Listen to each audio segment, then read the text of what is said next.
Welcome back, brothers, to Warhammer. Tonight we're diving into the lore of the Emperor's closest ally, that being MALCADOR. Before we get to the madness, be sure to like and comment any videos and topics you want to see in the future.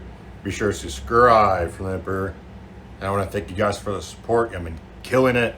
Now, let's get into the madness. The vaults beneath the black teeth of the Himalayan mountains breathed like dying beasts. Stone older than memory pressed down from above. Beneath it lay glass corridors gone opaque with age, bronze doors swollen with warding script, adamantium ribs greened by chemical frost, and engines from mankind's murdered golden age still muttering prayers in dead machine tongues. Their pistons moved once every few hours, slow as the closing of tomb lids. Their vents exhaled incense, ozone, and something sourer, the breath of sealed centuries. Dead gold gleamed on the walls in plates and sigils, not bright, never bright, but tarnished to the color of old bone beneath a skin of dust. The fortress was called a library by those few who knew of it and lived. They were wrong. A library invited the hand. A library waited to be read. This place was a mausoleum for the species, a tomb for every truth mankind had proved too weak to keep. Here were books bound in the skins of extinct kings, cogitator stacks containing the laws of vanished star empires, gene-lock coffers holding samples from bloodlines long since eaten by mutation, stasis caskets in which dreaming scholars floated with their eyes sewn shut, crystal tablets etched with mathematics that had driven whole schools of philosophers into suicide, and Xenos artifacts chained beneath warded glass, because even looking upon their angles taught the mind habits it was not meant to learn. Servitors stood between the pillars. They had once been men. Now they were bone, brass, tendon, and obedience. Their mouths had been replaced by vox grills. Their eyes were polished augmetic lenses. Heavy weapons had been grafted into their arms, and their spines were threaded with control wire that vanished into the floor. Kill protocols slept inside their ruined skulls, layered one atop another, older than the warlords now clawing at Terra's surface. In the deeper galleries, mind-wiped custodians moved in silence, robed in ash grey and marked with seals upon their eyelids. They knew how to carry relic caskets. They knew how to bleed upon a warding circle when commanded. They knew how to die without question. They knew nothing else. There were doors in that place which could not be opened by strength. There were doors which required a name, a memory, a fingerbone, a measured pulse of psychic force, and the blood of someone who had never lied. There were chambers whose thresholds burned intruders from the inside out, leaving no smoke, only screaming and the wet collapse of boiling organs. MALCADOR walked among them without escort. He leaned upon a staff of black iron and old ivory, its head capped with a sigil too simple to be decoration and too ancient to be fashion. His robes whispered over the polished floor. His hands were thin, his shoulders stooped. Age hung upon him like a second garment. His face was a parchment of creases, his eyes sunk deep beneath his brow, his beard white and sparse as frost on a grave. A fool would have seen a scholar, a soldier would have seen a relic, a king would have seen a useful old man and begun imagining chains. Only the dead knew better. He paused before a sarcophagus of smoked crystal. Within it lay a suit of armor made for no human pattern, its plates curved and pale, its helm narrow and eyeless. The thing inside the case had been recovered from a continent of glass after a war no archive still admitted had been fought. Men had died cataloguing it. One had wept silver from his pores. One had taken a stylus and opened his own throat with it, writing geometric signs in blood before the warding servitors removed his hands. MALCADOR touched the glass with 2 fingers. The case trembled. The old man whispered a word that had no place in any living tongue, and the thing inside became still. Beyond the vault walls, the world was ending in small pieces. Terra was not yet an imperial throne world. It was a carcass with nations gnawing at it. Rad deserts glowed beneath bruised skies. Corpse cities climbed in stacked misery from poisoned plains. Gene clans hunted each other through the ruins of drowned metropoli. Mutant tribes worshipped reactor hearts in the skeletons of hive towers. Orbital wreckage fell each season, iron rain from the dead satellites and broken stations of old night. Bunker kingdoms sealed themselves beneath mountains and traded artillery fire with neighbors they had not seen in generations. Above the equatorial waste, war. Balloons drifted on chemical winds, dropping screaming bombs into cities that had forgotten why they were hated. Armies crawled across the surface like maggots. Men went to war in patched void suits and bronze masks. They carried laslocks, volkite calivers, rad casters, chain blades with teeth made from industrial diamond, chem sprayers, needle rifles, stubbers, thunderhammers powered by half-functioning relic coils, and weapons no priest of Mars would ever bless. Some rode rusted tanks that burned promethium and meat oil. Others marched behind gene-wrought brutes with swollen muscles and minds no brighter than butchered cattle. There were psyker kings in copper crowns. There were warlords with serpent blood. There were cannibal republics, oath-bound fortress states, plague cult enclaves, and technomantic dynasties whose children were born already fitted with knives. The air tasted of metal and old ash. MALCADOR reached the observation transept as the western blast shields opened. A slit of the outer world appeared beyond armored glass, magnified through lenses thicker than a man's chest. Below the hidden fortress, across a valley of black rock and frozen chemical runoff, war had come again. He watched it without expression. Two techno-barbarian hosts tore at each other beneath the storm. One wore lacquered bone armor and carried banners made from treated skin. The other advanced behind crawler engines with shrines welded to their prows, chanting through vox horns until their hymns became static. Artillery walked across the trenches. The first barrage ripped men apart in clusters, lifting them as red mist and broken armor. The second cracked the earth, turning firing steps into fountains of mud, bone, and intestinal sludge. The third found the ammunition pits. White fire swallowed a regiment. For a moment the valley was brighter than noon. Then the shockwave struck the fortress shield and rolled across it in silent ripples of blue. MALCADOR did not look away. A scribe servitor rolled beside him on brass treads, its many arms scratching notes onto parchment and slate. Another device captured vox traffic from the killing field. The chamber filled with clipped fragments of terror. Left flank gone, rad levels rising. By the old blood, hold. My eyes. I cannot see my eyes. Advance, you dogs. Advance or be rendered down. Mother of iron, the trenches are soup. MALCADOR listened. He counted the interval between order and obedience. He marked which formations broke under bombardment and which held. He noted that the skin banner host maintained cohesion longer when its priests were visible.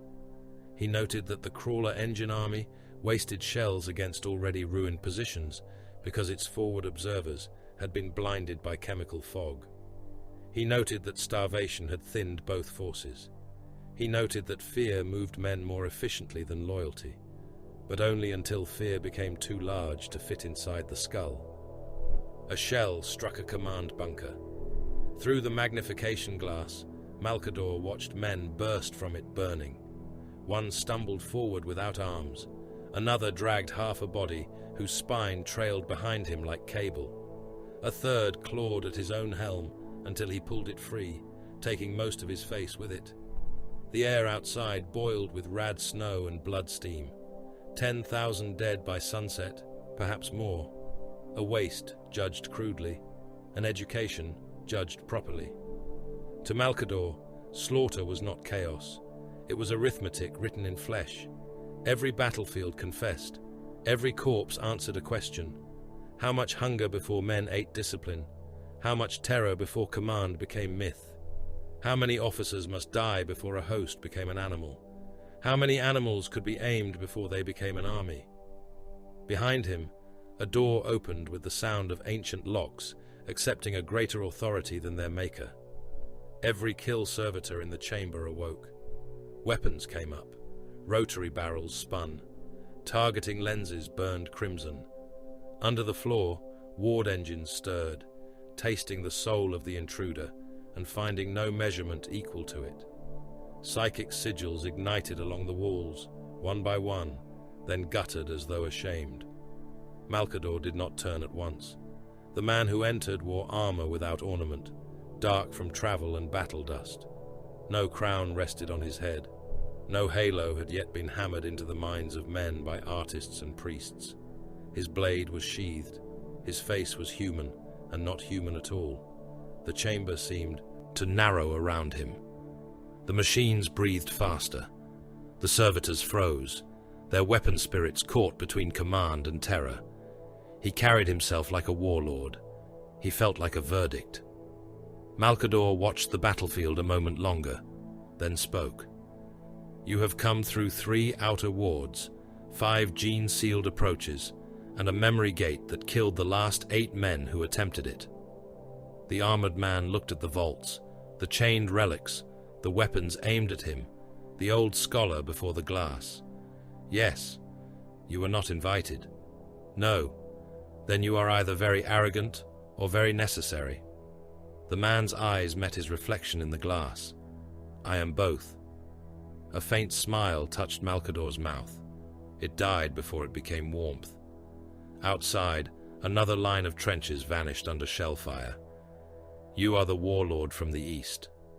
I have been called that. You have been called many things. I have read some of them. Anathema, tyrant, unifier, witch king, savior. But names given by enemies are usually poor tools. They describe fear more accurately than truth. And what name would you give me? MALCADOR turned then. The 2 men regarded one another, while the valley died beneath them. It was not the gaze of servant and master. Not yet. Not even the gaze of ally and ally. It was older than allegiance, stranger than trust. 2 predators at the edge of an extinction event, each measuring whether the other was weapon, obstacle, or omen. You have come to conquer terror, said MALCADOR. Yes. Many have tried. They were not me. No, MALCADOR admitted. They were not. The old man took a step closer. The servitors remained locked in stillness, unable to decide whether to kill or kneel. The intruder's presence pressed against the chamber, vast and controlled, like a sun hidden behind a wall. MALCADOR felt power there, but power alone had never impressed him.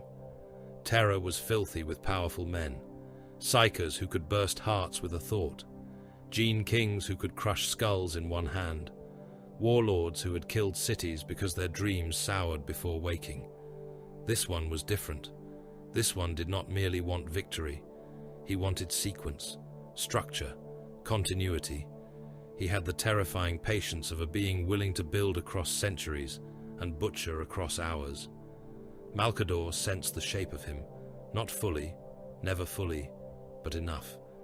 Beneath the armor and flesh was a will older than any throne still standing, a mind like a blade drawn through history.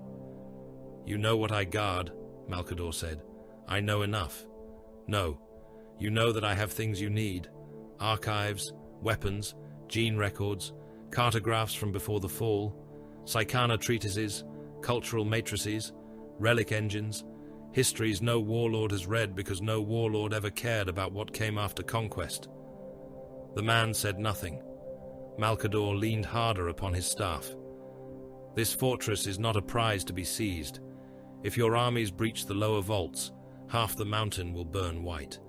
If your custodians step through the wrong chamber, they will die beautifully and uselessly. If you take the archives by force, I will reduce them to ash before your first banner reaches the threshold.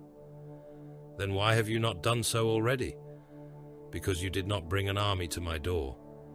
No, you brought yourself. The faintest shift crossed the armored man's face. It might have been approval.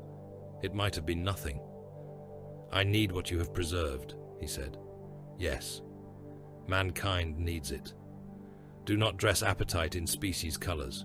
Not with me. Silence settled.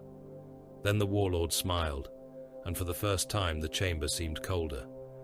"You speak as though you are not mankind."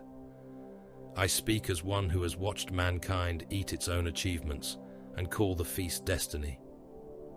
Outside, the crawler engine host broke through the center line. Chem sprayers washed over the enemy trench. Men clawed at their masks as the vapor melted lungs and eyes. Chainblade troops followed, hacking the coughing survivors apart with industrial rhythm. The Vox capture rendered the screams into thin metallic distortion. MALCADOR glanced toward the slaughter. There, that is mankind without memory. Tribe, hunger, banner, revenge. Give it a weapon, and it invents a reason to fire. Give it a god, and it invents a furnace. And your answer is to hide, beneath stone. My answer was to preserve enough that one day a man less stupid than the rest might use it. The armored figure stepped closer. Every ward in the room flared and bent away from him. "And am I that man?" "No," MALCADOR said. "You are something worse. You are the man who can make preservation into dominion." The words hung between them, neither insult nor praise. MALCADOR moved to a map table of black glass. It awakened beneath his hand, projecting terror in fractured light. Continents glowed in diseased colors. War zones pulsed crimson. Dead cities appeared as gray wounds. Rad belts shimmered green. Bunker kingdoms flashed amber. The world looked less like a planet than an autopsy diagram. "You will not unite this with armies alone," MALCADOR said. "You can break every fortress, burn every gene clan, drown every priest king in his own vats. You can make the warlords kneel. You can make their sons serve. But obedience won by fear lasts only as long as the shadow of the blade. I know. Do you? Men need more than victory. They need a shape to put around their terror, a word large enough to stand inside, a banner that makes starvation holy, a title that does not ask them to understand, only to belong." The warlord watched the projection. "I have no interest in worship." "Good. Worship is unstable, but symbolism is not worship, not at first. Symbols are bridles, crowns are engines, titles are siege weapons aimed at the human soul. What title would you choose?" MALCADOR's eyes reflected the red map. "Not king. Terror has too many kings. Not tyrant. Your enemies will provide that without assistance. Not savior. It invites disappointment. You require something older, heavier, more absolute. A title that makes lesser rulers sound provincial by existing." The armored man waited. "Emperor," said MALCADOR. The word entered the chamber and remained there. Above them, stone shifted as distant artillery struck the mountainside. Dust fell in slow veils. The machines breathed. The vaults listened. The future emperor of mankind looked at the old man for a long while. "You would crown me." "No, I would arm you. With a word. With the right word." "And in return?" MALCADOR's smile returned, thin as a knife line. "You will not burn my vaults. You will not waste what I have carried through the long dark. You will not give these relics to generals, priests, butchers, or fools. You will let me decide what mankind is permitted to remember." The armored man studied him. "That is a great deal of power for one old man." "Yes." "You ask for trust." "No. Trust is for children, lovers, and officers about to be betrayed. I ask for recognition. You need a shadow deep enough to hide the things your light must not touch." At that, the warlord almost laughed. Almost. "You think I need you?" MALCADOR bowed his head by a fraction, not submission, not reverence, but acknowledgement of the board on which both now stood. "I think you know you do." For a time, there was only the sound of war beyond the glass. The Western army collapsed entirely. Survivors ran across the killing ground, shedding weapons, banners, masks, names. The victors advanced through the gore mist, cheering through their vox horns, unaware that none of them would matter by the time the next age took shape. At last the armored man said, "Show me what you have preserved." MALCADOR turned from the map. No, not all. Not yet. Perhaps not ever. The Emperor, before he was called Emperor, regarded him with terrible stillness. You deny me? I define the terms by which I become useful. The kill servitors lowered their weapons one by one, not because they were ordered, because MALCADOR allowed them to understand the intruder was no longer intruder, not quite. The old machines dimmed, doors deeper in the vault unlocked, but only some. Others sealed harder, chains tightening around their secrets with groans of ancient metal. MALCADOR led him down through the galleries, past stasis coffers where dead languages dreamed, past reliquaries of weapons that had slain ideas as well as bodies, past gene vaults humming with the future of armies, past a sealed red archive whose ward stones bore only one surviving name beneath layers of obliteration: Bram al-Kadur. The armored man paused. MALCADOR did not. That name is dead, the old man said. Was he a monster? MALCADOR's staff struck the floor once. Most men who survive old night are monsters. The question is whether they learn to be useful afterward. They walked on. Hours later, when the war outside had ended and the valley lay carpeted with cooling flesh, MALCADOR stood alone before the master seal chamber. The bargain had been made without oath paper, without kneeling, without witnesses whose memories would be permitted to survive unchanged. Above the vaults, work crews were already being marked for future requisition. Engineers would come, soldiers would come, architects, genesmiths, killers, scribes, and men with dreams too large for mercy would come. The mountain would become foundation, the fortress would become root. One day, walls would rise over it so vast that pilgrims would mistake oppression for sanctity. MALCADOR placed his hand upon the central sigil. Around him, ancient doors closed. Dangerous truths vanished behind adamantium and psychic flame. Xenos relics sank into oubliettes. Forbidden books were fed into armored stacks beneath kill code. Stasis caskets descended into colder dark. The order of the Sigillites, or what remained of it, folded itself into the shadow of something greater and more terrible. New marks burned across old seals. Not yet the double-headed eagle, not yet the full heraldry of empire, only the beginning of a symbol that would one day hang above 1,000,000 worlds and watch uncounted billions die beneath it. MALCADOR returned to the map table before dawn. The projection of terror waited, marked in blood-red conquest zones. Each one was a war not yet fought, each one a grave not yet dug, each one a lesson mankind would be forced to learn through fire, hunger, obedience, and fear. The old man looked upon the dying world. Behind him, the vault slept. Before him, the future opened like a wound. Unity, MALCADOR said softly, will require more graves than war ever did. The armies of the Emperor advanced through the corpse smoke of old terror, and the world learned that conquest could wear the face of salvation. They came at dawn beneath a sky the color of flayed iron. Macro shells screamed from batteries dug into the eastern ridges, each round vast enough to carry a chapel bell within its casing, each impact cracking fortress walls that had endured generations of siege. The first barrage broke the outer bastions of Nathan Dume's western client kings. The second tore open the defense vaults beneath the Habtiers. The third collapsed a sky bridge crowded with retreating militia, armor carts, gene brutes, and screaming civilians. The bridge fell in sections, spilling thousands into the burning avenue below. Men struck the ground and burst.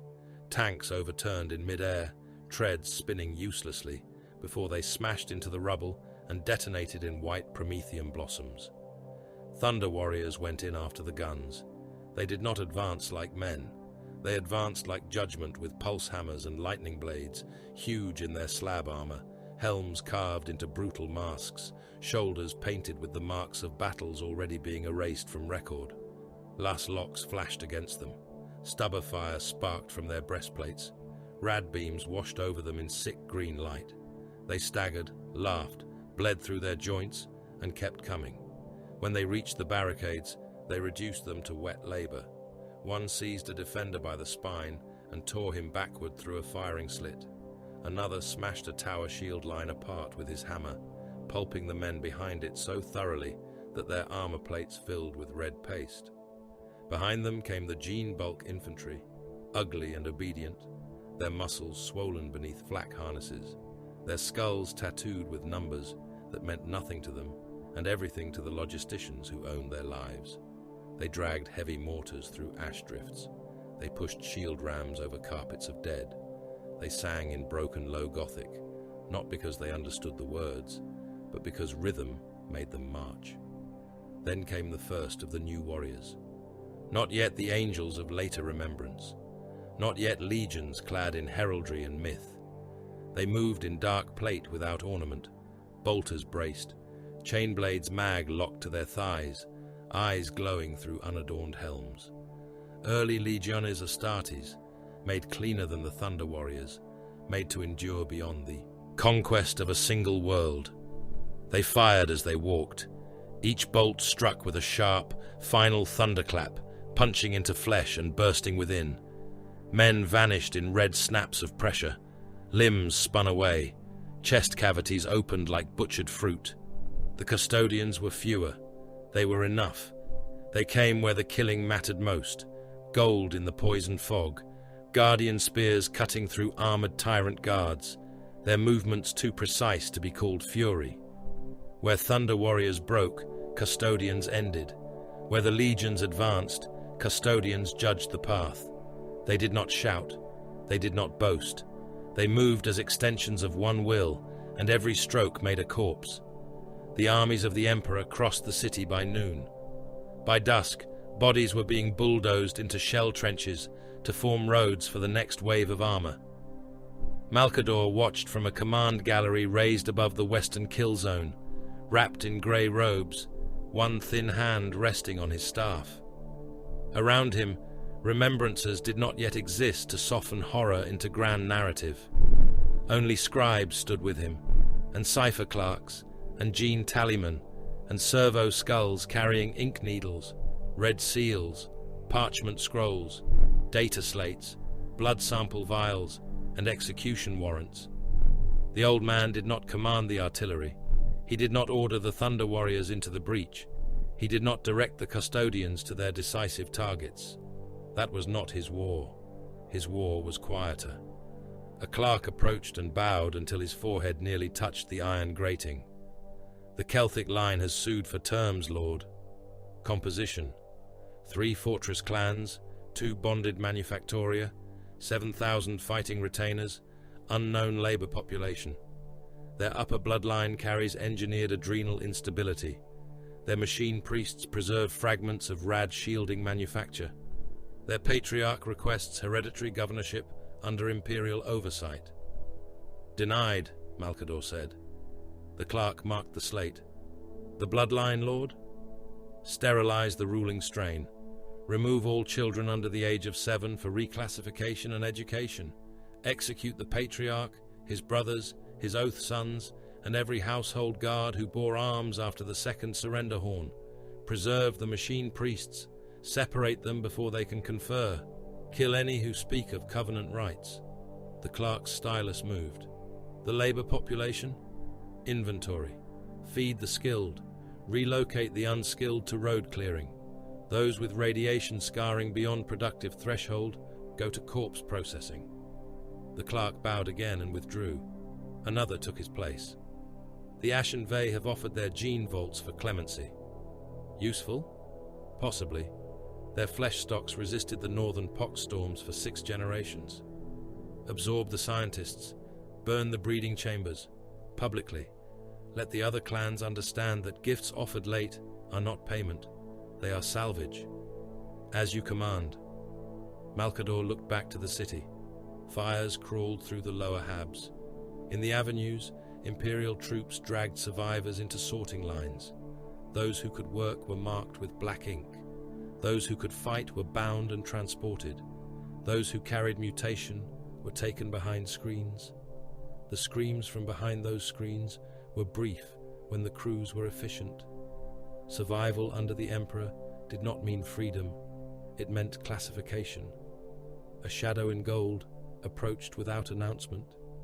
Constantine Valdor stepped through the haze of smoke and dust, his armor unmarked despite the slaughter below.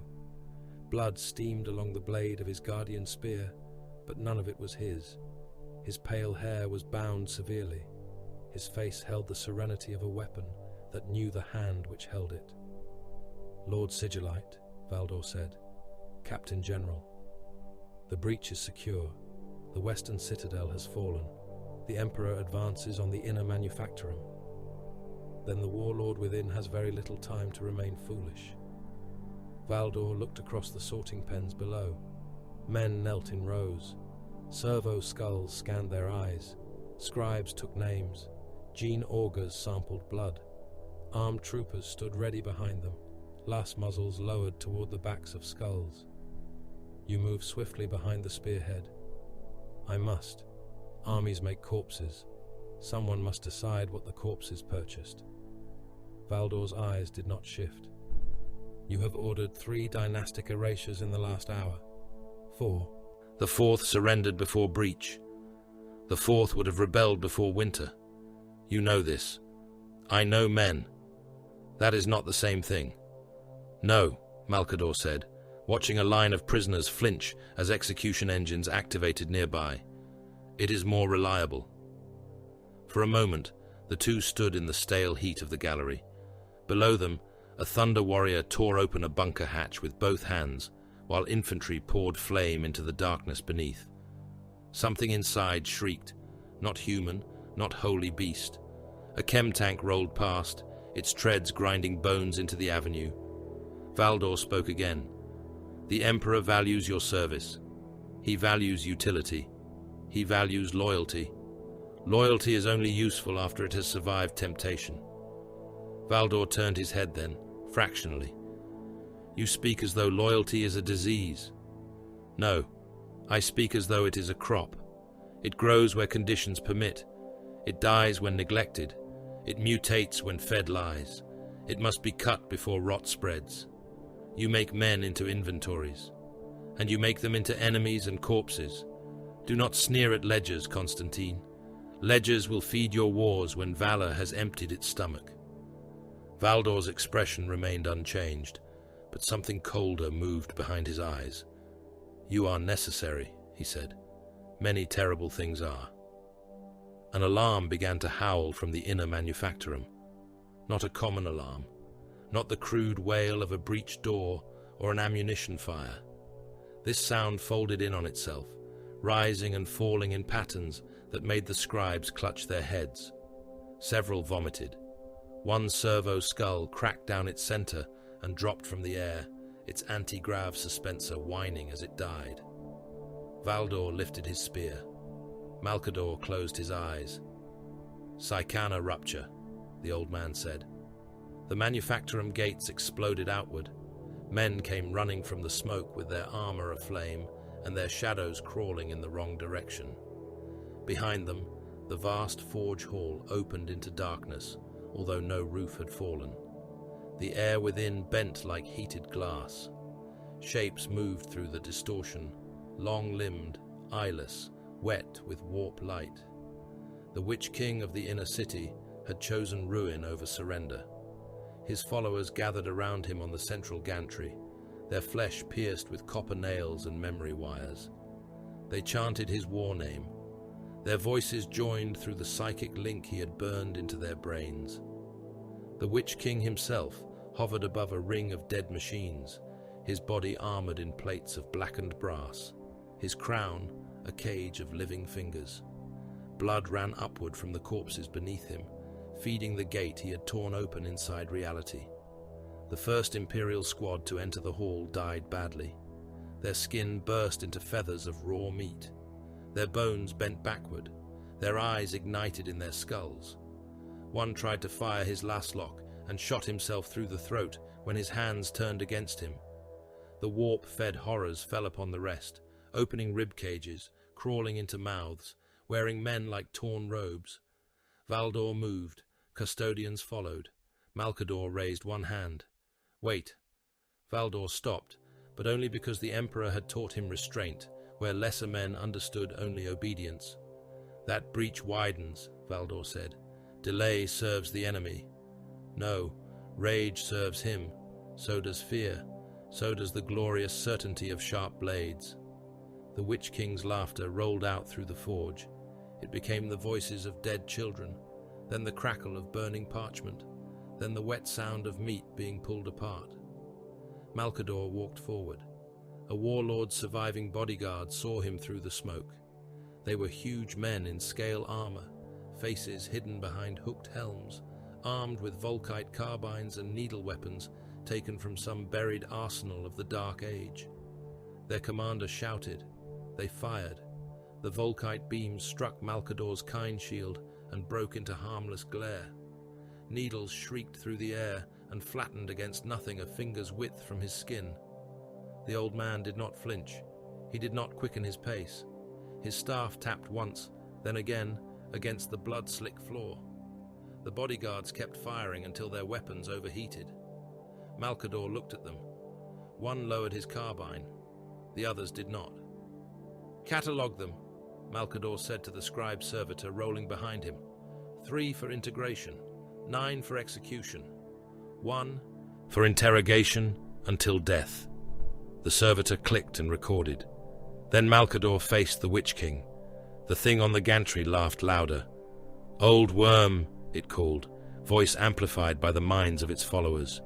"Come to kneel before the true powers. Come to beg. Come to bleed." Malcador leaned on his staff with both hands. "No." The Witch King raised his arms. The warp things lunged. Malcador opened his eyes. The chamber changed, not with light, not with flame, with pressure. Every mortal in the manufactorum felt it. A weight descended through skull and spine, through thought and memory, through fear and name. The horrors froze mid-stride, as though pinned beneath glass. The Witch King's smile tore wider than his face allowed. His followers began to choke, clutching at their own heads as the psychic link binding them became a noose. Malcador did not shout. He did not chant. He did not gesture like some stage conjurer or wasteland witch. He simply reached. The Witch King screamed. The sound lasted less than a breath. His skull collapsed inward with a wet, final crunch, as though an invisible fist had closed around the contents of his head. Brass crown, bone, teeth, and brain matter folded into a compact ruin. His body dropped from the air and struck the gantry in a spray of black blood. The followers died with him by degrees. First, the nearest vomited blood, then those beyond them, then the entire circle. Men convulsed as their shared link ruptured through them, bursting vessels, splitting tongues, liquefying eyes. Some clawed their own faces open, trying to remove the pain. Others simply fell, twitching, red foam pumping from their mouths.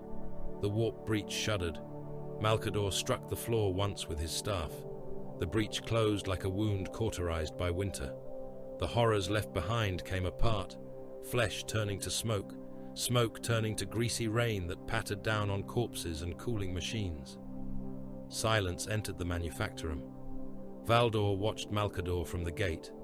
The old man turned, his face pale but composed. "Now," Malcador said, "you may secure the hall." The custodians advanced. By nightfall, the city knelt. By morning, it regretted doing so too late. The rebel council had surrendered with their remaining banners, offering keys, hostages, reactor codes, and oaths spoken through cracked lips. They expected negotiation because they still believed surrender was a bargain between powers. Malcador allowed them to keep that belief until the plaza filled. The population was assembled beneath the broken statue of their former warlord. Soldiers stood on rooftops. Thunder warriors guarded the avenues, restless and blood-stained. The early legiones held the central steps in silence. Custodians flanked the execution platform, golden and unreadable. Above, the skybridge wreckage still hung in ragged sections, creaking in the wind. Malcador read the decree himself. not loudly. He did not need to. Vox horns carried his dry voice through every district still possessing power. The city of Nathan's western reach accepted the Emperor's terms and broke them. Its council sued for mercy after ordering continued resistance through subordinate cells. Its bloodlines sheltered sanctioned mutants without declaration. Its forge lords concealed weapons of prescribed pattern. Its priest-engine caste attempted communion with entities beyond permitted reality. Therefore, compliance is withdrawn and replaced by correction. The councillors stood bound in chains. Some cursed, some wept. One tried to proclaim ancestral rights. A custodian removed his head before the second sentence formed. The executions lasted long enough for every citizen to understand that this was not anger. Anger burned quickly. This was structure. This was policy given teeth. The council died first, then their oath families, then the captains who had carried secret resistance orders after surrender. Their names were read, condemned, and struck from the city rolls. Their household seals were broken. Their children were taken into sealed transports. Their estates were dissolved. Their genetic records were marked for termination or dispersal, depending on usefulness. The crowd watched the old order become unpersoned before its eyes. Afterward came the census. Men were sorted by age, health, skill, contamination, loyalty risk, and productive value. The city's surviving population was assigned to reconstruction battalions. Some would repair roads, some would clear rad waste, some would dig foundations for future barracks, some would never leave the corpse yards. Those with technical knowledge were separated, washed, interrogated, and given new names. Those who resisted were made examples. Those who obeyed were fed. Imperial scribes moved behind the soldiers like carrion birds made of parchment and ink. They carried tithe ledgers, compliance oaths, census tablets, execution warrants, and ration stamps. What the army conquered, the bureaucracy devoured. That evening, MALCADOR stood upon an unfinished terrace of black stone as the Emperor looked down upon the occupied city. The warlord who would be Emperor wore blood on his gauntlets and ash upon his armor. Behind him, engines hauled stone from the mountain. Beneath them, far below, the Sigillite vaults slept under new wards. "You punish surrender," the Emperor said. "I punish delay disguised as surrender. You make terror administrative. I make it durable." The Emperor's gaze remained on the city. They must be united. They will be. Not merely ruled, united. MALCADOR's staff clicked softly against the stone. Men do not unite because they are told they are one people. They unite because the alternative becomes unthinkable. The Emperor was silent for a long moment. There will come a time when mankind must be freed from superstition, from the warp, from the predation of powers that feed upon thought and weakness. The species cannot remain chained to madness.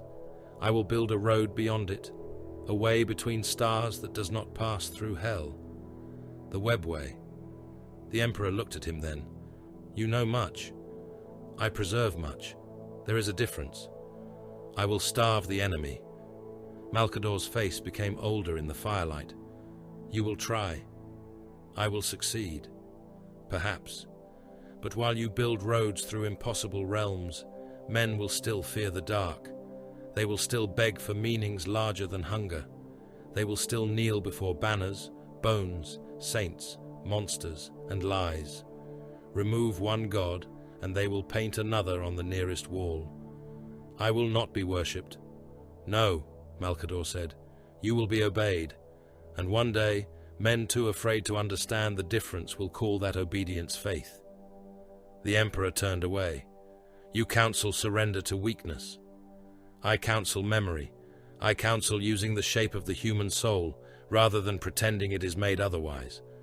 Mankind cannot be ruled by truth alone. Truth is a blade. Most men cut themselves open when handed one. Below them, fires burned in orderly lines, execution pits, quarantine stacks, corpse burners, field kitchens. It was difficult to tell which smoke belonged to which duty. The palace was not yet a palace. It was scaffolding, fortress wall, bunker spine, buried vault, gun platform, archive, prison, command node, laboratory, and dream. It grew over the mountains, like a city-sized weapon aimed at history. Its foundations sank around Sigillite secrets and older horrors. Its future halls would hold banners, councils, assassins, demigods, and lies polished bright enough to blind a species. For now, it smelled of wet stone, hot metal, and blood drying in dust. Valdor joined MALCADOR near the terrace edge after the Emperor departed. Below, chained work gangs dragged the first foundation blocks into place. Gene bulk laborers hauled bodies from the roads. Servo skulls drifted over the conquered districts, marking doors with imperial sigils.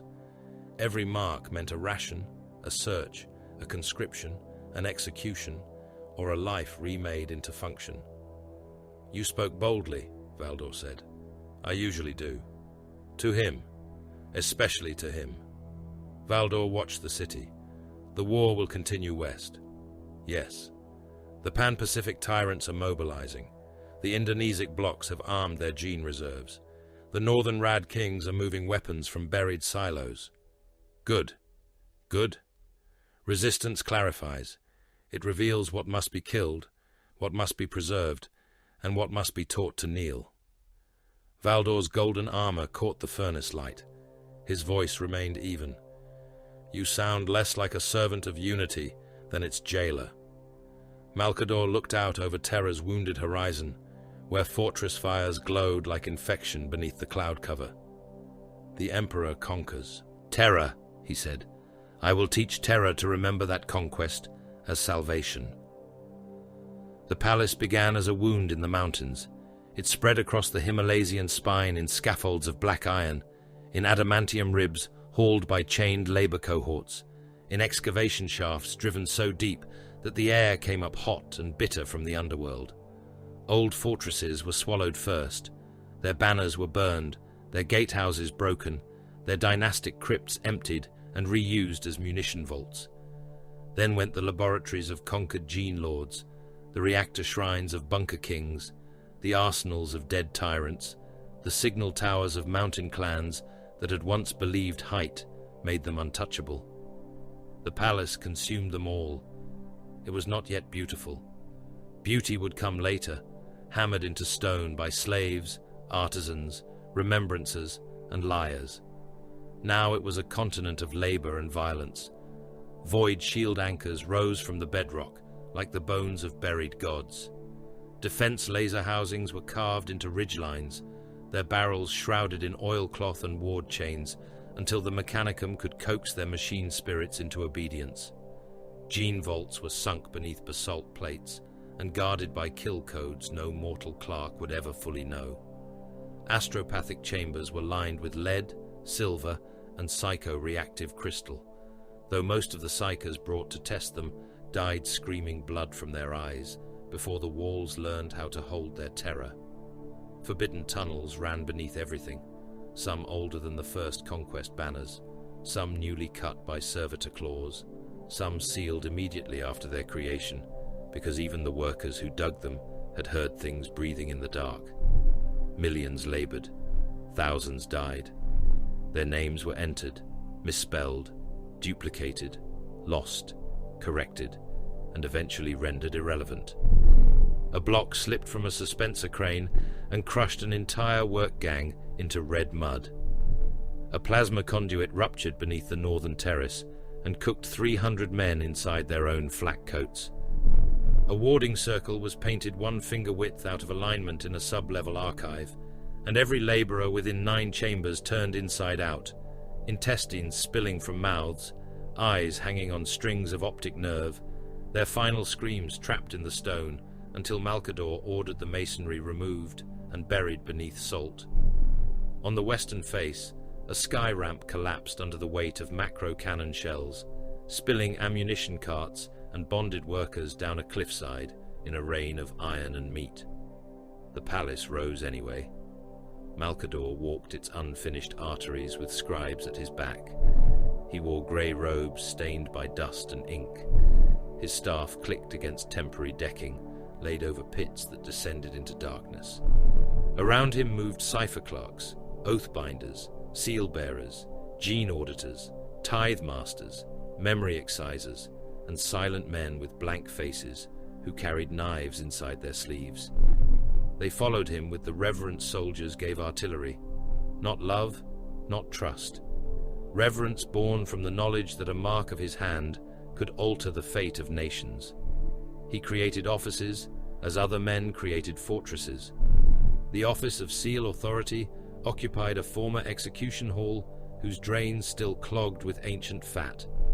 There, red-robed clerks learned which wax signified requisition, which signified compliance, which signified censure, which signified death. A seal stamped in black could silence a city's vox traffic. A seal stamped in crimson could move an army group across a continent. A seal stamped in white could erase a man from every archive that admitted he had existed. The oath chambers were dug beneath a chapel stripped of its idols. Men entered with names and emerged with functions.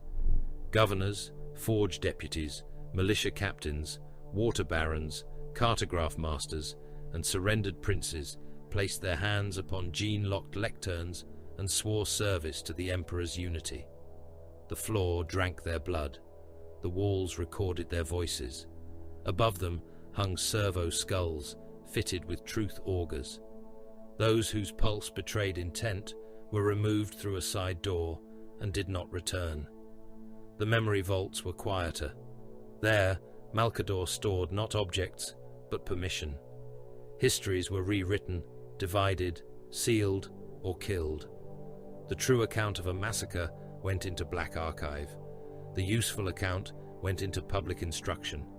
Names of monsters became names of rebels. Names of collaborators became names of martyrs, if martyrdom proved more valuable than shame. Cults that could not yet be destroyed were renamed social orders, then infiltrated, then harvested. Whole bloodlines vanished into redacted ledgers, not because their crimes were great, but because their descendants might one day inherit enough grievance to become inconvenient. A young functionary once watched MALCADOR sign an order authorizing the death of a governor who had given men, arms, grain, and sons to the imperial cause. The functionary was pale, thin, newly promoted, and not yet hollow enough to be useful without pain. "My lord," he said, voice catching despite his effort to master it. MALCADOR did not look up from the slate. "Speak before courage leaves you." The governor of Carthage has remained loyal. His levies fought under the lightning banner. His manufactoria delivered above quota. His household has provided hostages. Yes. The projection marks only 9% probability of future rebellion. MALCADOR pressed his signet into warm wax. 9% is too high. The functionary swallowed. "To kill loyal men, Lord, is that not treason?" Only then did MALCADOR raise his eyes. The chamber seemed to contract around him. The scratching of styluses faltered.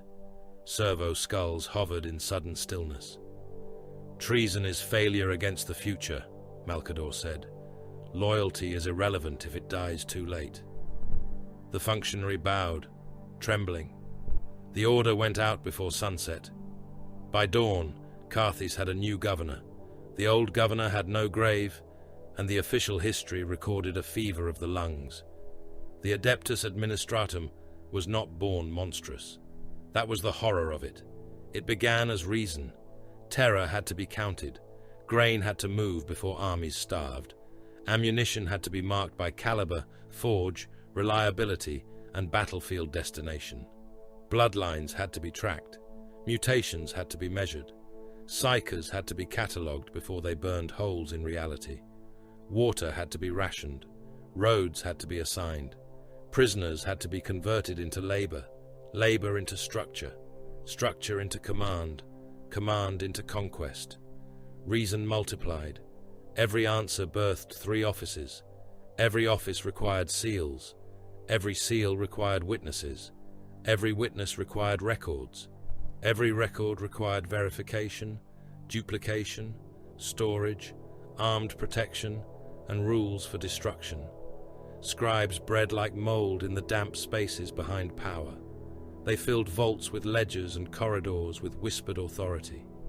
Men who had survived artillery and rad storms learned to fear parchment carried by a clerk with the correct seal. MALCADOR saw the hunger growing inside the machine. He did not stop it. A clean empire was a fantasy. A galactic dominion would not be governed by sincerity, nor by honor, nor by the personal will of golden warriors. It would be governed by delay, fear, redundancy, habit, punishment, and the cold appetite of institutions that survived the men who built them. The Emperor could conquer worlds. MALCADOR would teach paper to occupy them afterward. Yet paper was not enough. Beneath the palace, below the archives and the gene vaults, below the corridors whose walls sweated from geothermal heat, MALCADOR gathered another kind of office. No banners marked its doors. No formal title adorned its thresholds. Men who worked near it were mind-wiped each week until they became soft-eyed and obedient. Those whose memories resisted cleansing were rendered into servitors and set to polishing floors they no longer understood. The chambers below were training pits, theatres, shrines, and abattoirs. Marksmen lay in darkness beside corpses for days, learning stillness while flies crawled over their lips and dead men bloated against their shoulders. Their breath slowed until Auspex arrays mistook them for stone. Their trigger fingers were broken and reset again and again until pain no longer altered aim. These were the seeds of the long rifle temples, the patient killers who would one day end kings from distances too great for prayer. In mirrored cells, polymorph infiltrators drowned in identity rituals. They wore faces, voices, scars, habits, accents, allergies, childhood fears. They learned to cry for fathers they had never had and curse in dialects of tribes already exterminated. Some forgot themselves too completely and had to be burned. Others emerged smiling with another man's soul arranged across their features like a mask. In chemical cages, berserker subjects were ruined and remade. Drugs flooded them. Glands were cut, implanted, overdriven, replaced. Their bones thickened. Their nerves were tuned toward agony and murder. They tore apart test prisoners until the walls ran slick. Then handlers stunned them, revived them, and began again. Their rage was not emotion. It was architecture. The pariahs were kept apart. Even the guards hated passing their cells. They were blanks, soulless voids in human shape, men around whom candles guttered and psychers whimpered. Their chambers were lined with warded lead and black glass. No chants were permitted near them. No astropath could be made to walk those halls without chains. MALCADOR treated them neither with disgust nor kindness. They were weapons whose presence made the warp recoil. That was enough. He reviewed the candidates personally. A man who killed from pleasure was rarely useful. Pleasure made killers vain. A man who killed from loyalty could be redirected if his loyalty was properly harvested. A man who killed from emptiness could be filled with purpose. A man who killed from faith was dangerous, but dangerous things were not to be wasted if they could be aimed. The first master ledger of sanctioned murder lay upon MALCADOR's desk before it had any public name. Faces moved across its surface in hololithic pallor. Probabilities shimmered beneath each. Warlord, priest, gene lord, techno-noble, rogue commander, loyal governor, necessary martyr, future traitor, unstable ally, useful corpse. MALCADOR approved them without flourish, one by one. The Emperor confronted him in the lower observatory, where the palace foundations opened onto a cavern of machinery older than both their current names. Immense engines slumbered in the dark. Some were imperial, some were sigillite, some were neither. "You are building knives beneath my walls," the Emperor said. MALCADOR stood beside a table of kill projections. "Yes. I did not command this. No. Yet you assumed I would permit it. I assumed you would understand it. The Emperor's presence filled the chamber with terrible restraint. He was not yet the corpse god of later ages, not yet fixed upon the throne, not yet hidden behind 10,000 years of worship and fear. He was flesh and will, but the will was vast enough to make flesh seem temporary. Assassination breeds dependency on secrecy, he said. Conquest breeds dependency on slaughter. We use what works. There are lines. There are always lines. I preserve them by deciding where others must cross. The Emperor looked upon the shifting faces in the ledger. Some of these men are loyal. For now. You see rebellion in shadows. I see shadows because I have lived long enough to know what casts them. You presume much, old friend. At that, MALCADOR's expression changed by the smallest measure. Old friend. The words were not soft. Nothing between them was soft, but they were real, and reality made them heavier than courtesy. I do, MALCADOR said. That is why you came to me. The Emperor did not forbid him. That was the truth beneath all later lies. MALCADOR was not a rogue creature festering in the dark of a noble dream. He was the shadow cast by the dream itself. The Emperor knew. The Emperor challenged. The Emperor weighed. And then he allowed the knife to remain in the dark, because some enemies could not be met with banners and speeches and golden war. Above, the palace grew. Beyond its rising walls, power gathered in reluctant circles. The navigator houses came veiled in arrogance and terror. They brought bloodline charts, marriage contracts, guarded envoys, and demands disguised as ancient privilege. Their warp sight made them necessary. Necessity made them bold. MALCADOR met them in a hall where every torch flame burned blue and every spoken word was recorded by skulls hidden inside the masonry. He did not threaten their ships. He threatened their secrets. A defect in one line, a hidden pact during old night in another, a murdered heir, a false pedigree, a navigator born without the third eye and smothered before dawn, a debt owed to a dead tyrant whose archives now belonged to the Sigillite vaults. By the end of the audience, the houses had not been humbled. They had been indexed. The Mechanicum was worse because it believed itself sacred. Their envoys came in red, brass, and incense, speaking through vox grills and binharic clicks, surrounded by servo arms and data cherubs. They wanted access. They wanted relic engines. They wanted vault coordinates. They wanted recognition of Mars as partner, not subject. MALCADOR offered them fragments, bargains, carefully measured permissions, and the implied knowledge that he knew which Martian factions had trafficked in forbidden machine intelligences during the long dark. One Magos asked whether the Sigillite threatened the priesthood of Mars. MALCADOR answered, "No. I remind it that memory is also a machine." The Magos understood enough to fall silent. Not all enemies required armies.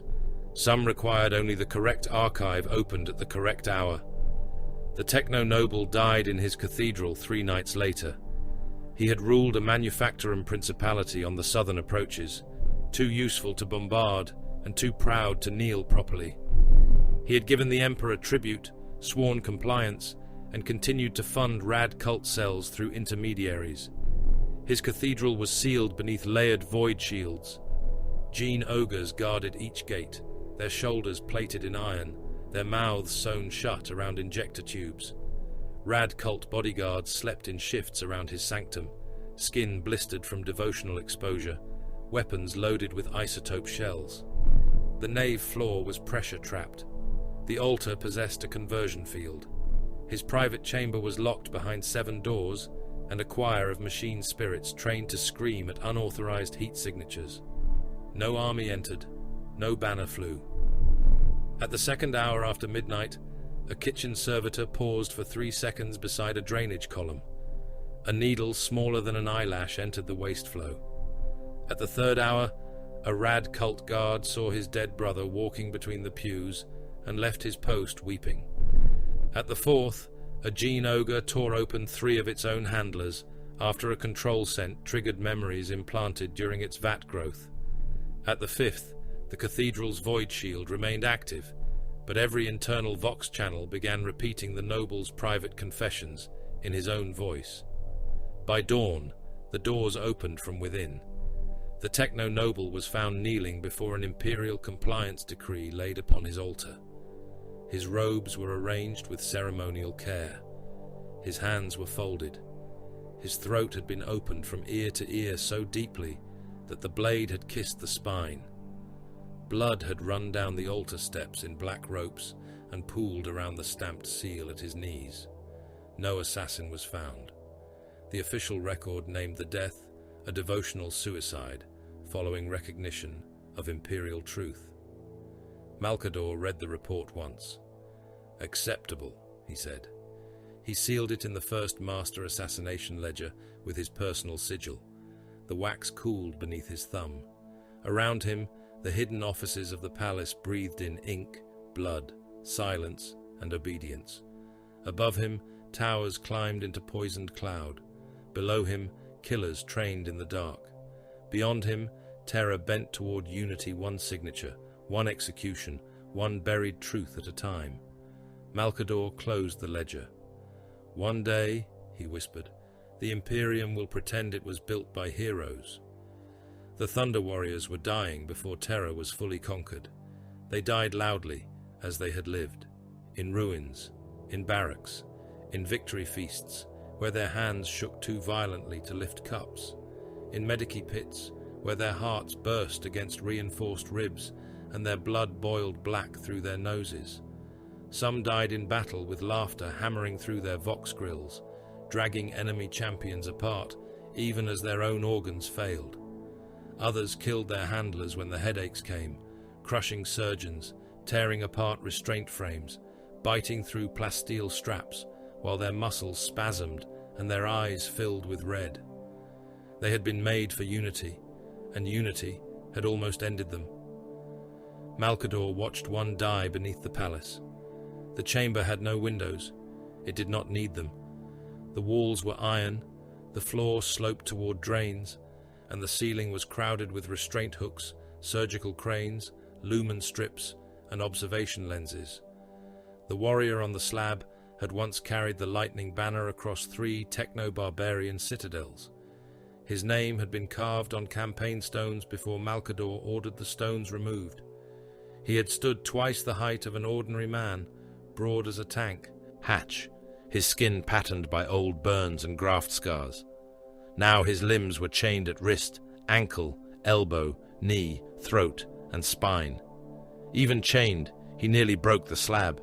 His armor had been cut from him. His chest was open from clavicle to gut, ribs spread with adamantium clamps. 2 of his hearts had ruptured. The third beat on, swollen and furious, spraying arterial blood across the surgeons each time it convulsed. His lungs foamed. His teeth had cracked from the force of his own jaw. Still he fought. Still he roared. "Let me stand," he snarled through a throat full of blood. "Let me kill. Let me kill for him." A gene surgeon reached toward the exposed heart with a cautery probe. The Thunder Warrior's hand tore free of its restraint and closed around the surgeon's head. The skull burst between his fingers. Brain matter and bone fragments slapped against the hanging lamps. The body twitched twice and folded under the slab. Custodian wardens moved in. MALCADOR raised one hand. The dying warrior turned his bloodshot eyes toward the old man. "Sigillite," he rasped. "Have I failed?" The question had more humanity in it than the roar. MALCADOR looked at him for a long moment. This was the tragedy of weapons that believed themselves men. They could be made loyal. They could be made brave. They could even be made noble in brief, savage flashes. But they could not be made lasting. The Emperor had forged thunder to break the world, and thunder always faded after the strike. "No," MALCADOR said. "You were spent." The warrior smiled through blood. Then his final heart burst. The corpse struck the slab with enough force to crack the supports. Blood ran into the drains in thick ropes. The custodians did not move. The medici servitors resumed their clicking work. The dead surgeon was dragged away by his ankles, leaving a red smear on the floor. MALCADOR turned from the chamber. Above and beyond the dying sons of thunder, another war was being prepared. In the muster vaults beneath the growing palace, the new warriors stood in ranks.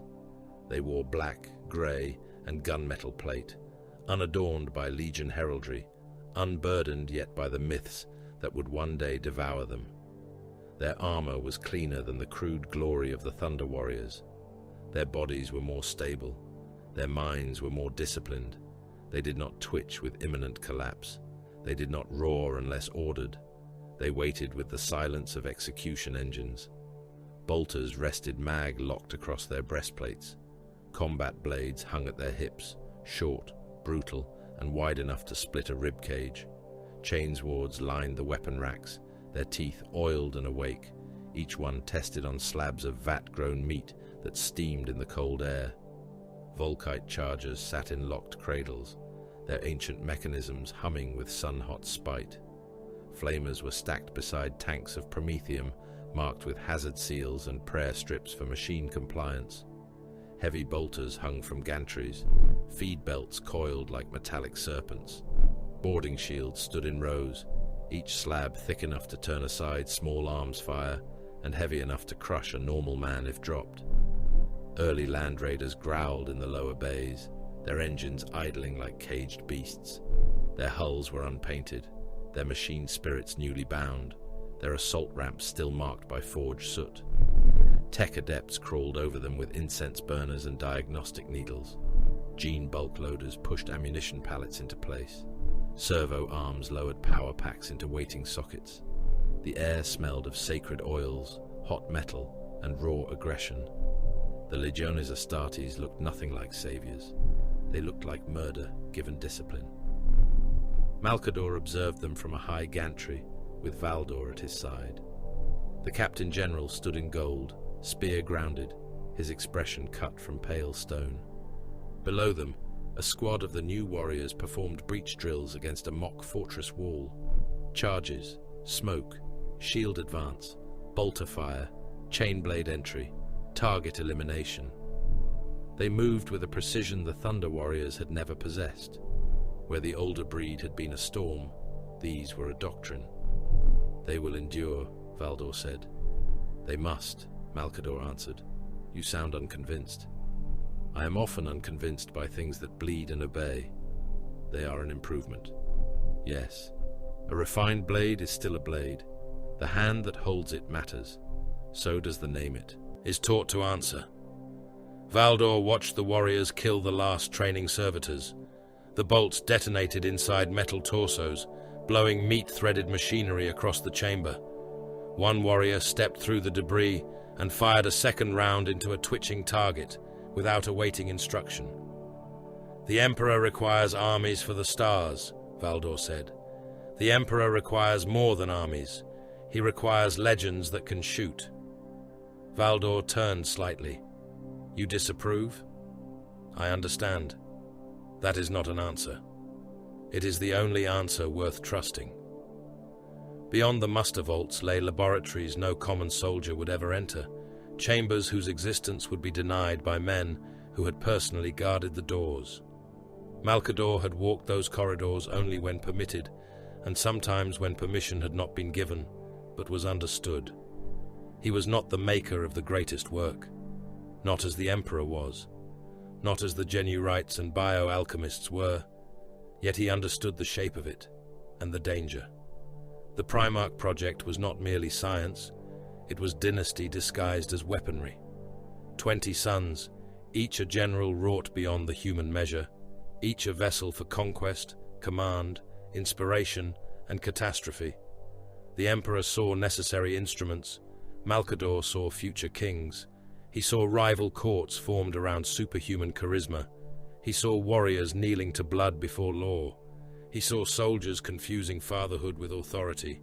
He saw planets offered not to terror, but to beloved gene sires. He saw idols being born in laboratories beneath a regime that claimed to despise worship.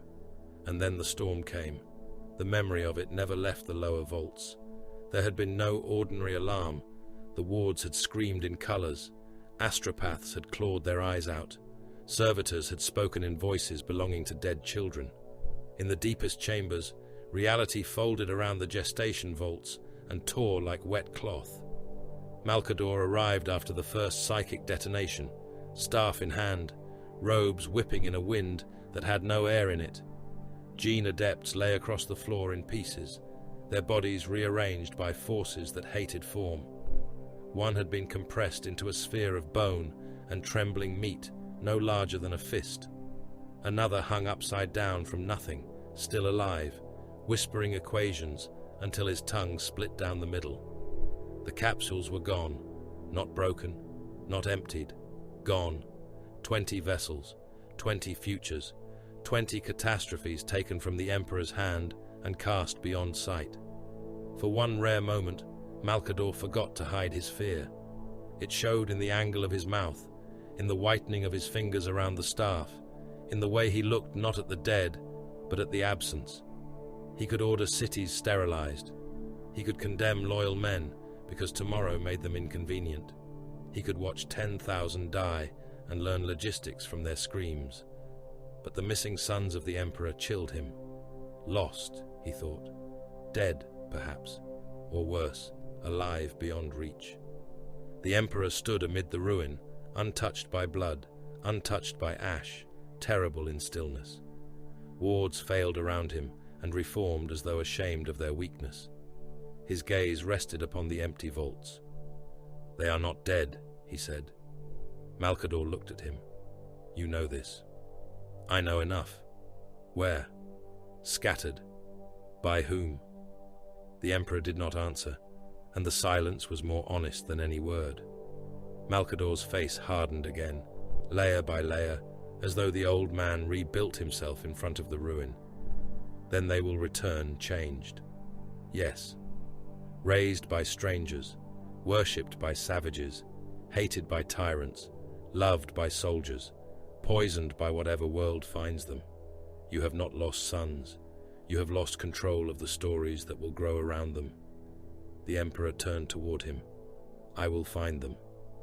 "And when you do, will you find weapons or heirs?"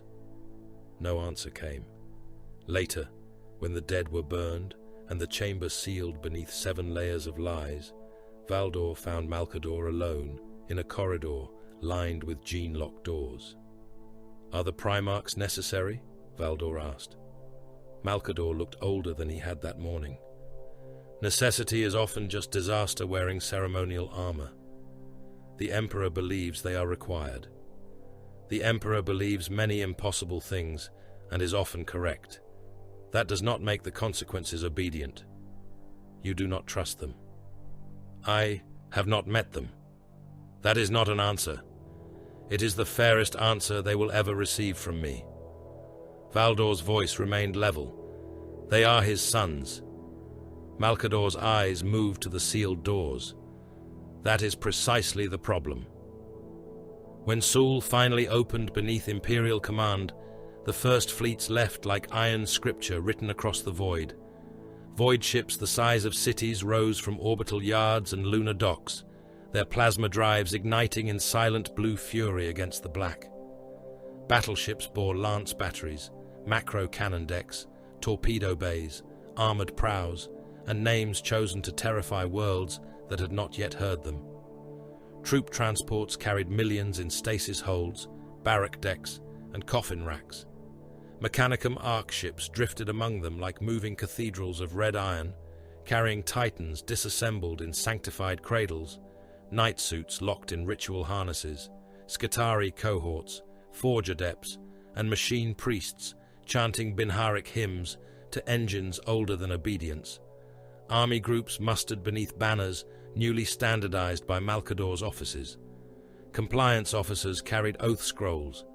Iterators sharpened doctrine into speeches fit to pierce resistance. In later waves, remembrancers would trail behind the soldiers with picked recorders, styluses, paint, arrogance, and the delusion that truth could survive proximity to power. For now, the fleets needed ammunition, maps, blood, and men willing to die in places whose names they could not pronounce. The legiones embarked in silence. Thunder warriors did not stand with them. Most were dead. Others had been removed. Some had died in the final necessary betrayals of unity, their names buried beneath victory monuments. Mankind would remember the conquest of terror in phrases chosen by those who survived it. The old thunder would become rumor. The new angels would inherit the sky. The emperor went outward. MALCADOR remained. This too was a kind of exile. The throne room was often empty in those years, though never unwatched. MALCADOR stood beneath its unfinished vaults, while astropathic choirs bled in chambers below, and cartograph engines traced the expanding fire of human compliance across the stars. He became the keeper of sealed doors, the voice of deferred judgment, the one who received messages that arrived as screams, symbols, fragments of thought, and sometimes whole sentences burned into the minds of psychers who died immediately afterward. He answered them when he chose. Ordinary astropathy was a blind man describing lightning while drowning. MALCADOR's reach was different. When the need demanded, he entered the choir chamber and stood among the bound psychers as they trembled in their iron thrones. Their heads were shaved, their mouths were fitted with bite bars, their eyes were already bandaged from prior burnouts. Incense failed to hide the smell of urine, copper, and fear. "Begin," MALCADOR said. The choir master gave the signal. Psychers screamed as the warp opened around their minds. MALCADOR did not scream. He leaned upon his staff and sent thought across the abyss with dreadful clarity. Not dream, not metaphor, not prayer, command, to the expeditionary fleet at the outer edge of compliance, to the general holding a starving bridgehead under alien suns, to the legion commander awaiting permission to burn a continent, to the Mechanicum Ark demanding salvage rights before blood had dried on the decks of a conquered void station. His mind crossed distances that broke lesser souls into ash. Around him, the choir paid the cost. Blood ran from beneath their bandages, teeth shattered against bite bars. One psycher's skull split along the crown, pale light leaking out before he slumped dead in his restraints. Another burst into flame without heat, his skin blackening while his soul was consumed as fuel. Thrall after thrall burned out, and the message went through clean. When it was done, MALCADOR opened his eyes. "Replace the failed choir before dawn," he said. The empire beyond Sol grew. Worlds knelt, worlds burned, worlds mistook one for the other. The compliance crisis on Cyrenus reached Terra in a chain of astropathic panic, military irritation, and doctrinal disgust. The world had surrendered after only 3 weeks of orbital demonstration and ground assault. Its ruling castes were broken, its defense grid crippled, its manufactoria intact. By all rational measures, it was a clean conquest. Then its population began worshipping the emperor, not as warlord, not as sovereign, as divine. They carved crude icons from shell casings. They painted gold halos on walls still wet with blood. They gathered in bombed plazas and chanted thanks to the master of mankind for delivering them through fire. They kissed the tracks of land raiders. They begged iterators for blessings. They called compliance salvation and named the dead martyrs. The imperial truth officers demanded suppression. The local commanders requested permission to execute the cult leaders and burn the shrines. MALCADOR reviewed the reports alone. He saw danger, yes. Worship bred superstition. Superstition opened the mind to parasites wearing the masks of gods. The emperor would reject it. The crusade could not be allowed to mutate into priestcraft. Yet MALCADOR also saw something else. Men who worshipped, obeyed with a passion no ration order could create. Men who believed suffering had meaning would hold walls after ammunition failed. Men who called defeat a test could be sent into hell smiling. Faith was poison, but poison had uses in measured doses. He sent the order under triple seal. Do not destroy the cult, redirect it, remove its uncontrolled preachers, replace them with approved speakers under iterator supervision, quarantine doctrinal materials, record hymns, identify useful phrases, encourage loyalty to the emperor as perfect exemplar, not godhead, punish public theological deviation, preserve the structure, deny the name. A subordinate clerk, reading the order, looked stricken. "My lord, this permits the lie to live." MALCADOR did not look away from the crusade map. "The lie is already alive. I am placing it in a cage. And if the cage fails, then men will call the bars holy and die defending them." The clerk had no answer. Across the chamber, the great hololithic map of the crusade shimmered. Saul burned at its center. Around it, system after system changed color as fleets reached them. Some became compliant, some became contested, some became dead markers, suitable only for warning and future salvage. Imperial eagles appeared across the dark like brands pressed into flesh. MALCADOR watched the map bloom. Somewhere beyond those lights, the lost sons waited. Not dead, not gone. Growing into kings, monsters, generals, idols, brothers. Each would return bearing a world's imprint upon him. Each would be welcomed by the emperor. Each would be given soldiers who shared his blood. Each would love, resent, obey, doubt, rage, and dream at a scale that could break empires. The old man folded his hands over the head of his staff. "Every son found," MALCADOR muttered, "is another knife placed near the father's throat." Ulanor burned in triumph, and terror tasted dread. The victory should have been enough to make the species believe itself immortal. The Greenskin Empire had been broken beneath a storm of transhuman wrath, orbital fire, Titan footfall, and the Emperor's own impossible radiance. The hosts of mankind had gathered beneath banners vast enough to cover city districts, while legions stood in their colors and mortal armies cheered until throats split. The Primarchs had been there, giants among giants, sons of the master of mankind, each one a weapon shaped like a legend.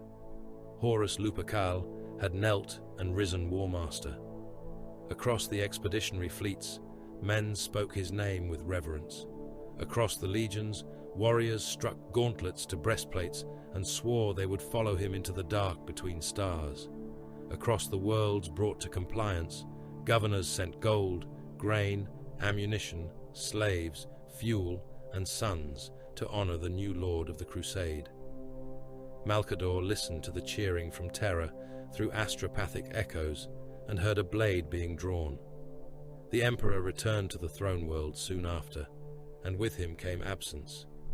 It was a strange thing, for the palace filled with more soldiers, more dignitaries, more emissaries, more engines, more scribes, more oath-bound officials, more secrets than it had ever held. Yet his return hollowed the Imperium. The Great Crusade had grown too vast to be carried in one hand, even if that hand belonged to the Emperor of mankind. Fleets burned outward beyond reliable signal. Expeditionary hosts prosecuted wars against Xenos empires whose names died with the men who first spoke them. Compliance governors argued with legion commanders. Mechanicum Archmagi withheld forge output until ancient privileges were recognized. Navigator houses demanded protections for bloodlines already rotting from within. Astropathic choirs failed by the hundreds. Tithe roots snapped. Rebellions bloomed behind the spear tip. The emperor withdrew beneath the palace into the impossible work of the hidden road. MALCADOR remained above, so the old man became regent in all but the word that men feared to say too loudly. First, Lord of Terror, Master of the Council, Keeper of the Seal, Voice of the Throne when the throne itself was silent. He did not wear a crown. He did not lead parades. He did not stand in golden armor beneath the eyes of the masses. Yet one order written by his hand could redirect a battle fleet from one sector to another and leave a dozen worlds praying to empty skies. One seal could suspend tithe rights across an entire compliance cluster until its governors starved into humility. One black cipher could move a Titan legion from a forge oath to a war zone and make princeps and moderati howl in ritual outrage while they obeyed. One quiet refusal could condemn a rebellious system to famine because grain ships were needed elsewhere. Power did not always roar. Sometimes it scratched across parchment in a dry hand. The Council of Terror learned this slowly, and learning cost them pride. They gathered beneath vaults painted with conquest stars, in a chamber where the walls were thick enough to survive orbital bombardment, and every word passed through listening engines. Representatives of the Fabricator General spoke in layered metallic voices, cloaked in incense and Binharic contempt. Navigator envoys sat behind veils and gene masks, their third eyes covered by silver plates, their servants watching every rival with the hunger of bloodline politics. Imperial Army logisticians brought casualty tallies, ammunition forecasts, recruitment deficits, and charts of dying worlds. Fleet masters demanded plasma coils, crews, charts, and time. Gene seed protectors argued for the sanctity of Legion stores.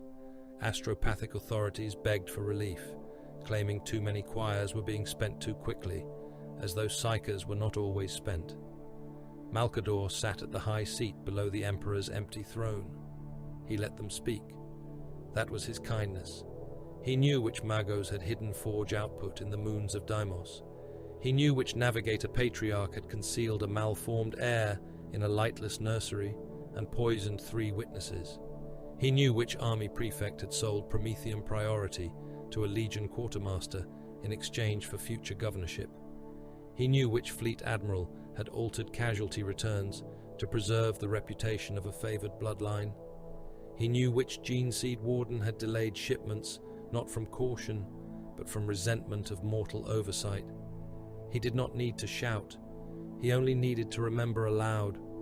A Magos demanded access to a recovered Archaeotech vault before a Crusade reserve could be deployed. MALCADOR tapped one finger against the arm of his chair. The vault beneath Caranthos contained machine intelligences bound in violation of the Martian Compact. Your predecessor knew. Your sect profited. Your protest is withdrawn. The Magos clicked in angry bursts. His mechadendrites twitched like hooked serpents. Then he inclined his bronze skull. A navigator envoy objected to fleet allocation through the western routes. MALCADOR looked at him through the veil.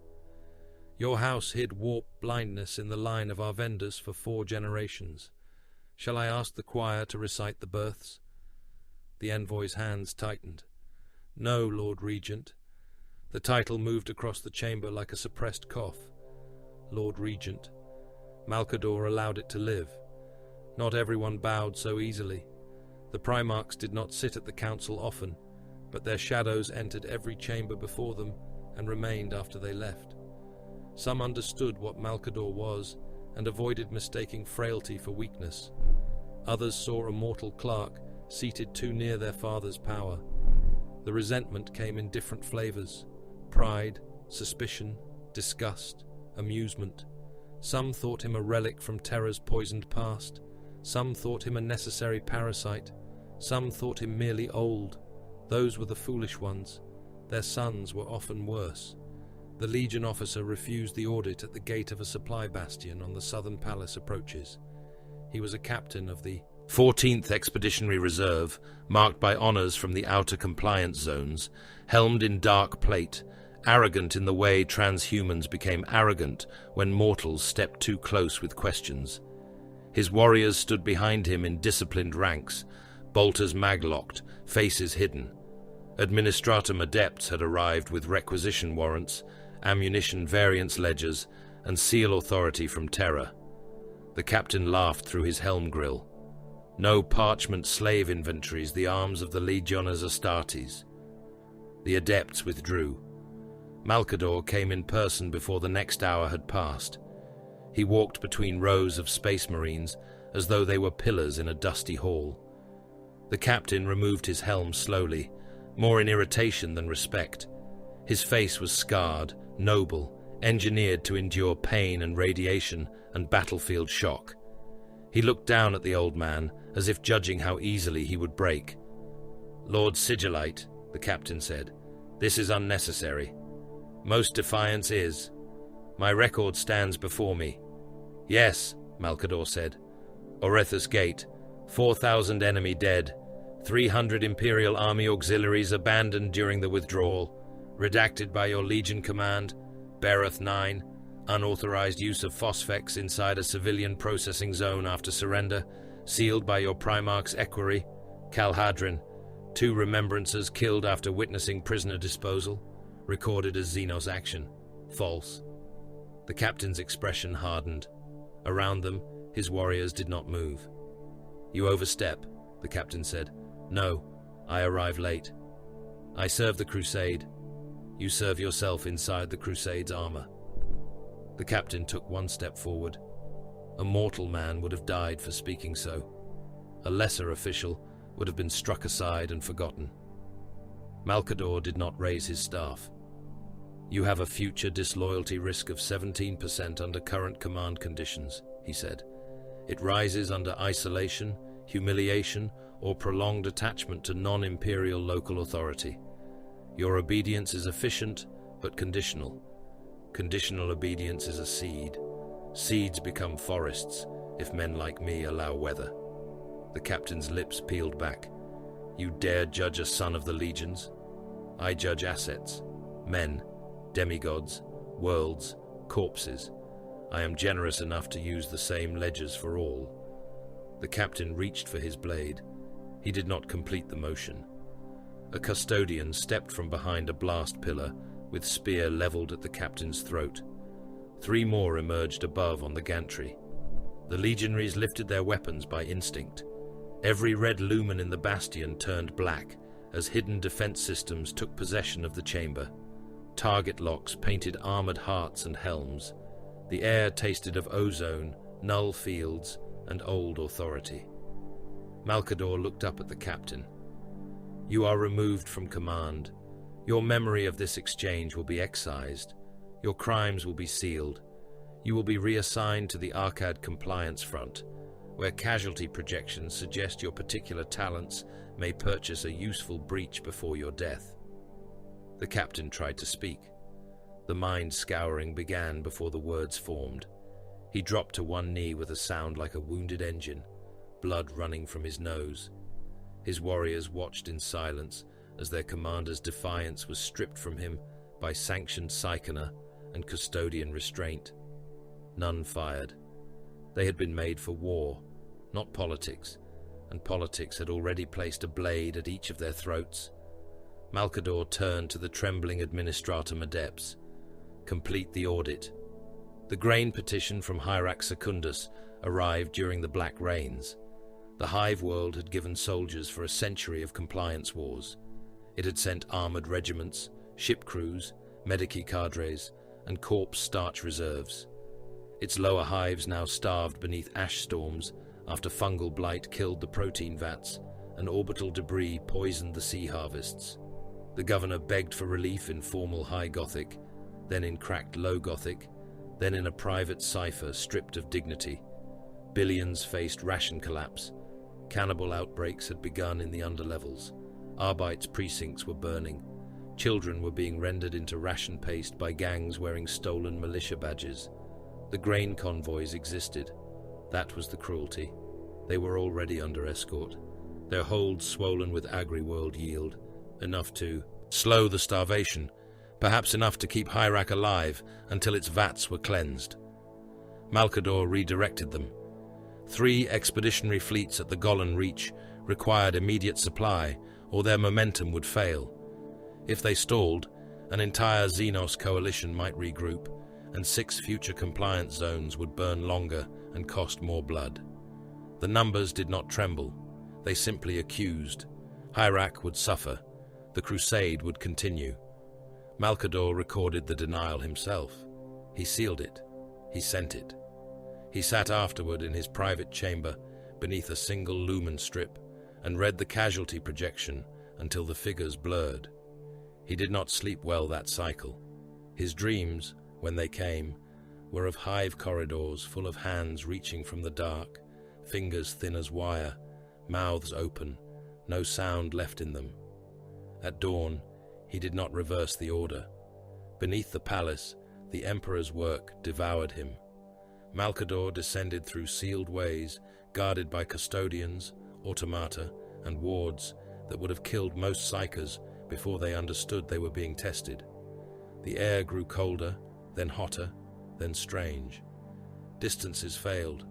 Shadows leaned towards sounds not yet made. He reached the threshold of the great undertaking and saw only fragments, as he was permitted to see only fragments. Machines from forgotten ages, psychic architecture, golden light beneath stone, a wound into a hidden dimension where mankind might one day walk between stars without feeding the horrors of the warp. The Webway project was not a road. It was rebellion against hell itself.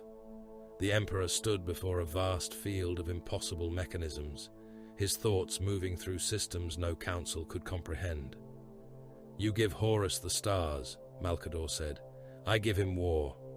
You give him love, applause, brotherhood, victory, the eyes of the legions, the songs of mortal armies. That is more dangerous than war. Horus is first among his brothers. He is now placed above them. He is War Master because the crusade requires unity of command. Unity of command breeds resentment among those born believing themselves singular. The Emperor did not look away from the machinery. The risk is accepted. By you. Yes. Paid by all."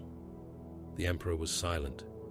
MALCADOR stepped closer to the light, feeling it crawl across his bones.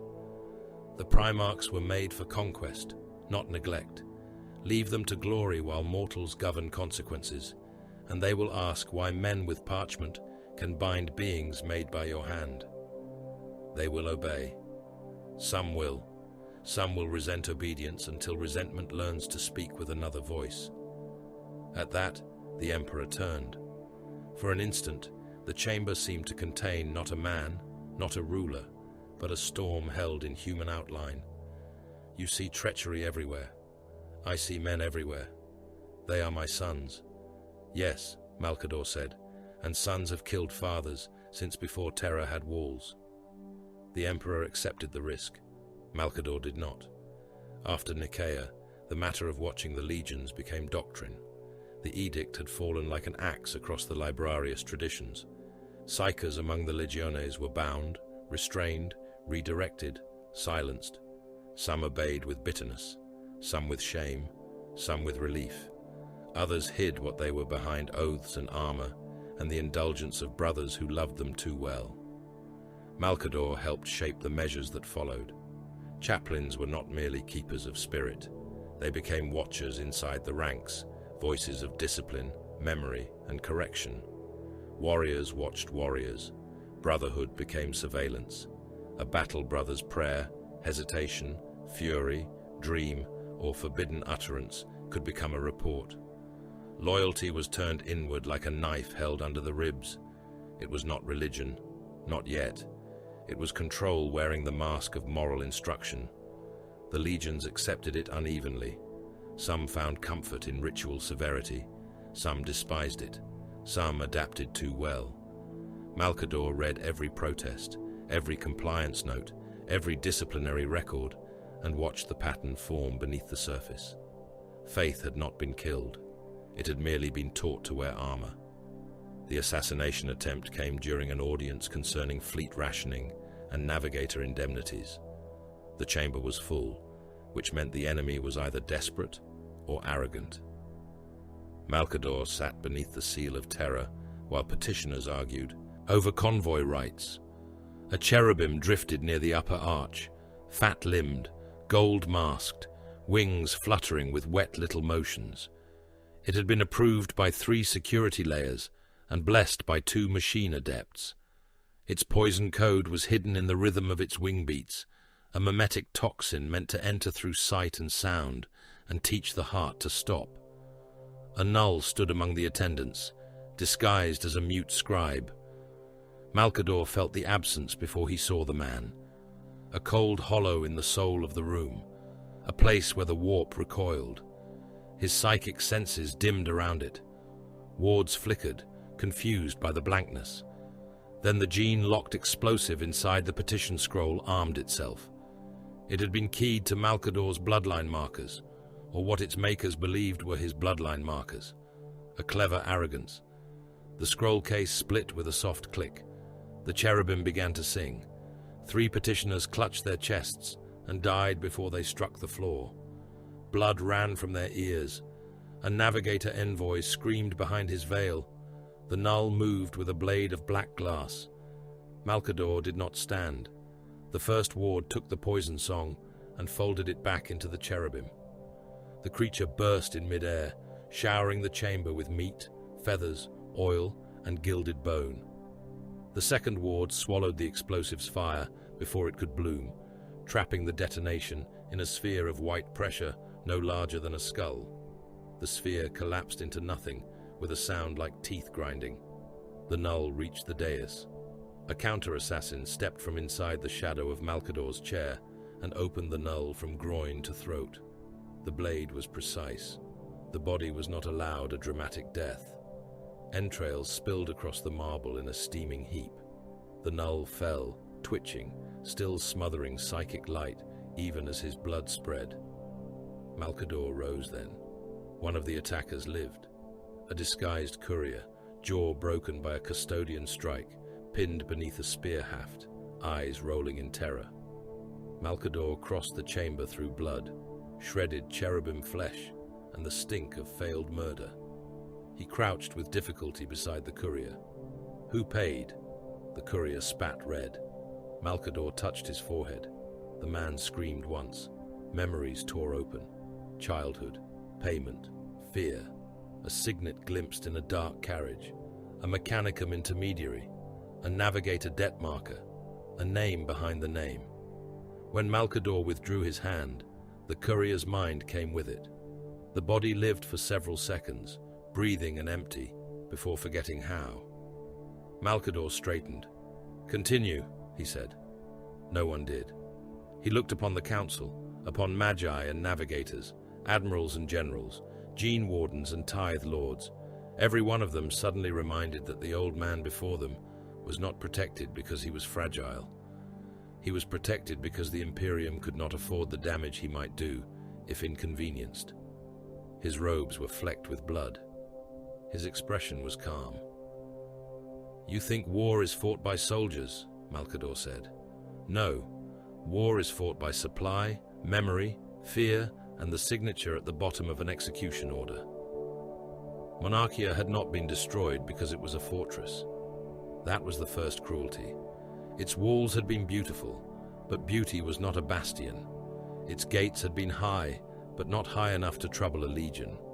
Its avenues had been broad enough for processions, not armor columns. Its towers were crowned with devotional gold, not defense lasers. Its temples rang with bells, not warning klaxons. Its people had not gathered in trenches with laser guns and crack charges. They had gathered in robes, carrying icons, books, censers, and painted images of the master of mankind they had been foolish enough to call divine. The Ultramarines came anyway. They came in perfect order, beneath a sky filmed with smoke, blue warplate moving through the city, like a verdict written in ceramite. Their bolters were locked, but ready. Their banners did not tremble. Their officers spoke with clipped restraint, issuing evacuation commands through vox horns, while demolition charges were placed at the foundations of shrines, archive halls, reliquaries, sanctums, and public colonnades. No rage moved them. That made it worse. Rage could be understood. Rage could be endured as weather. This was obedience without heat, destruction rendered as doctrine. The people of Monarchia wept in the plazas, while their city was marked for death. Priests cried out that the emperor was God and could not hate devotion. Iterators answered that the emperor was no god, that superstition was treason against reason, that worship chained mankind to the same darkness from which the crusade had come to deliver it. The priests were dragged down from their pulpits. Some were beaten when they resisted. Some were shot when they called the Ultramarines blasphemers. Their blood ran down the steps of temples, dedicated to a man who had ordered those temples broken. The first great statue fell before noon. It had shown the emperor with arms outstretched, face serene, a sunburst halo rising behind his head. Charges cracked the base, grav haulers pulled. The statue groaned, leaned, and crashed into the plaza, shattering across the stones.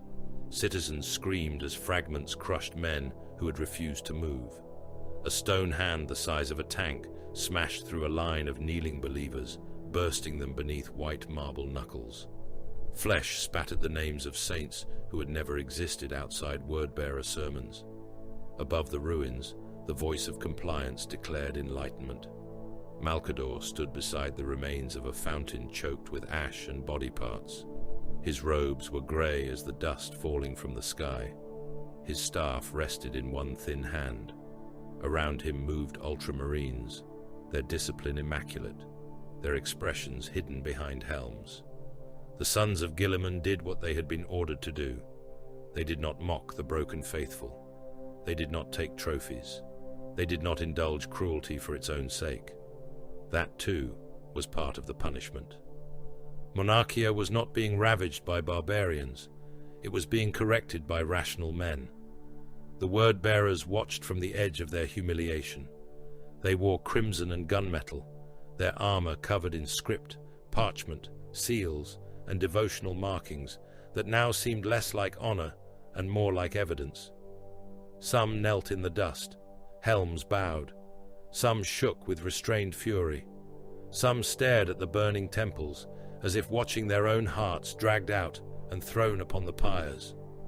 Their chaplains stood in silence, Crozius heads lowered, their words stolen from them by the emperor's judgment. Lorgar Aurelian stood among them, like a wrathful angel carved from grief. He was beautiful, in the way Primarchs were beautiful, which was to say too large for the mercy of ordinary proportion. His golden skin was streaked with ash. His eyes burned with a pain that had already begun curdling into hatred. He looked at the ruined city, at the ultramarines, at the imperial officials, and then at MALCADOR. The old man did not bow. Around them, a temple roof collapsed in a roar of stone and flame. Citizens fled through smoke, coughing blood from lungs scoured by pulverized marble. Ultramarines guided them at gunpoint toward evacuation avenues. The distinction between rescue and captivity had become academic. Lorgar approached. Each step seemed to make the ground remember thunder. "You stand here," the Primarch said, his voice low, shaking with force held barely in check. "You, who whisper into my father's ear. You, who poison judgment with mortal suspicion. You stand amid the murder of faith and call it law." MALCADOR looked up at him. "I call it obedience. My people loved him. Your people disobeyed him. They worshipped truth. They worshipped a lie wearing his face." Lorgar's hands curled. The air around him felt suddenly too hot, as if his fury had mass enough to bend the dust. "You dare speak of lies? Yes. You, architect of secret rooms, keeper of redacted sins, old serpent of terror." MALCADOR's expression did not change. "Careful, Lorgar. You are wounded. Wounded men often mistake volume for strength." The nearest word-bearers stiffened. Ultramarines shifted their grips upon their weapons. A silence opened in the plaza, spreading outward until even the sobbing of the refugees seemed distant. Lorgar struck him. It was not a measured blow. It was not the restrained correction of a giant to a mortal. It was wrath-breaking discipline. His backhand caught MALCADOR across the body and hurled him through ash and smoke like a snapped branch. The old man struck a fallen column hard enough to crack stone. Bone broke. Blood sprayed from his mouth. His staff spun away across the plaza and clattered against the shattered fingers of the fallen statue. Any ordinary human would have become pulp. For a breath, even the Legiones Astartes was still. Then MALCADOR moved. Slowly, horribly, he pushed one hand beneath himself. Blood ran from his nose into his beard. His ribs shifted under his robes in ways ribs were not meant to shift. He took a breath that sounded like wet parchment tearing. A lesser man would have screamed. A dying man would have prayed. MALCADOR laughed once. It was not amusement. It was contempt made audible. He rose. The plaza changed with him. The air tightened. The ash stopped falling for a heartbeat and hung motionless around his bent shape. Every psyker within the ruins tasted iron and winter. The nearest word-bearer dropped to one knee, gauntlets clutching his helm as sudden pressure stabbed through his mind. Lorgar's eyes narrowed. MALCADOR reached for his staff without looking. It slid across the stone and returned to his hand. He could have struck back, not with fists, not with mortal violence. Such things were beneath the scale of what slept inside him. He could have driven a needle of thought behind Lorgar's eyes and left him blind with pain. He could have peeled memory open and made the Primarch relive every kneeling prayer in Monarchia as mockery. He could have touched pride, not flesh, and left a wound no apothecary could close. Perhaps he could not kill one of the Emperor's sons. Perhaps. But he could have hurt him in ways deeper than broken bone. He did nothing. That was his retaliation. He allowed Lorgar to see him stand. He allowed every word-bearer to see that their gene-father had struck an old man and failed to make him kneel. He allowed the humiliation to remain alive, unspent, rotting in the open. "You mistake my restraint for frailty," MALCADOR said, voice rough with blood. "That is a common error among powerful children."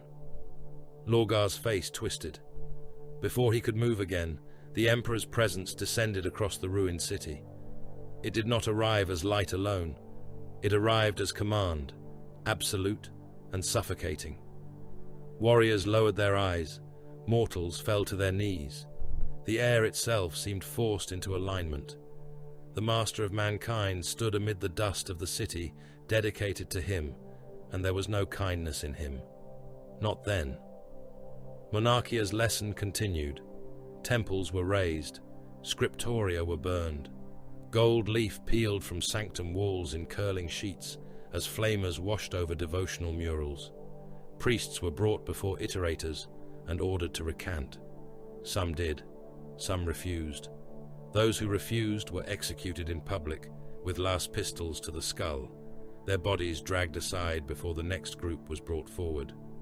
Sacred books were piled in the avenues and set alight.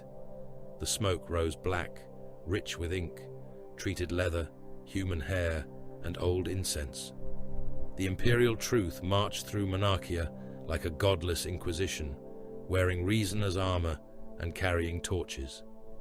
MALCADOR walked after the Emperor's judgment had fallen and found a captured believer chained near the remains of a chapel. He was a local teacher, old enough to have seen Monarchia built into splendor, thin enough that grief made him seem already half dead. His hands were burned from trying to pull books from the flames. Blood crusted his lips where an ultramarine had struck him silent.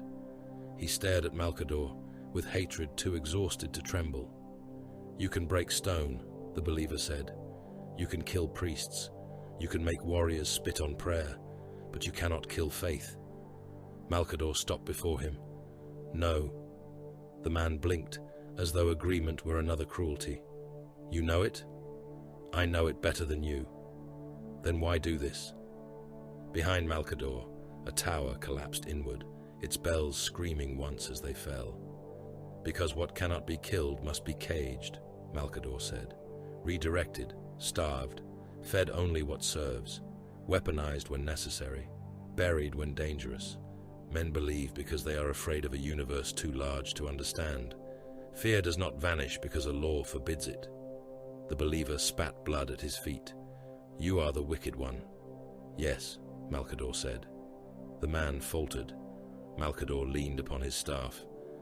"But I am wicked in service of survival. That is the only distinction history will ever permit me." He ordered the man removed for interrogation, not execution. The teacher's writings would be studied, his phrases would be indexed, his sermons would be reduced to components and stored under seal. Perhaps nothing useful would come of them. Perhaps one day, when the imperial truth failed as all mortal structures failed, Some fragment of controlled devotion would be needed to keep soldiers advancing into darkness. MALCADOR did not yet know. He only suspected, and suspicion had built half the Imperium.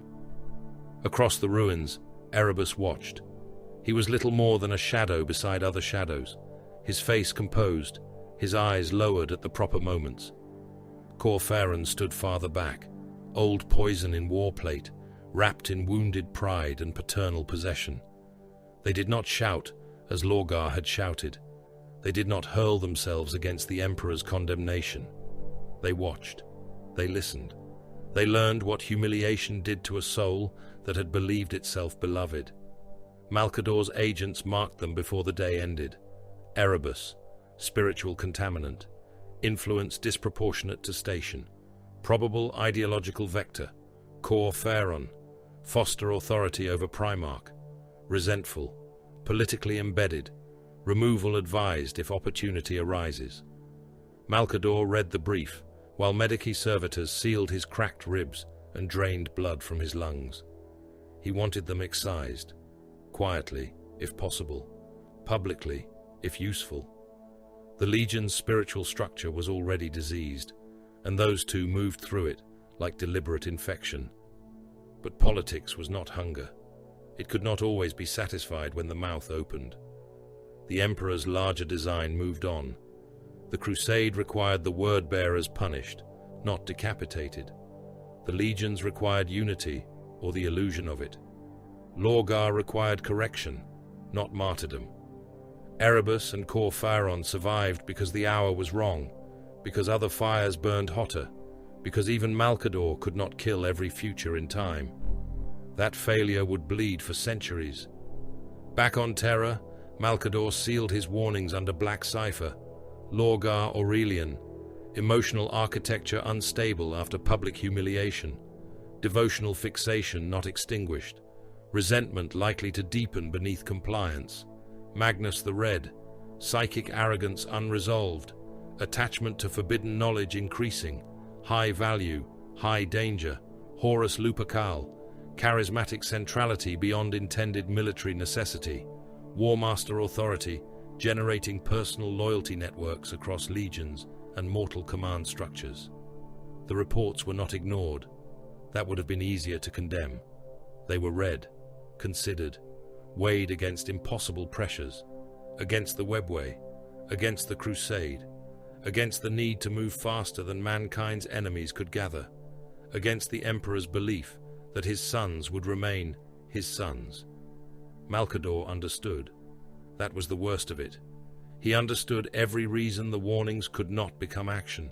He understood timing, morale, command, myth, necessity. He understood why a rotten beam might remain in place, because removing it too soon would bring down the roof. He also understood rot.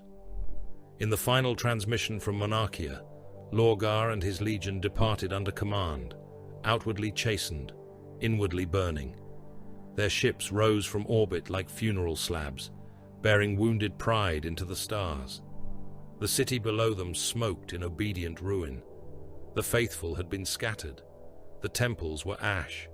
The imperial truth had won the field.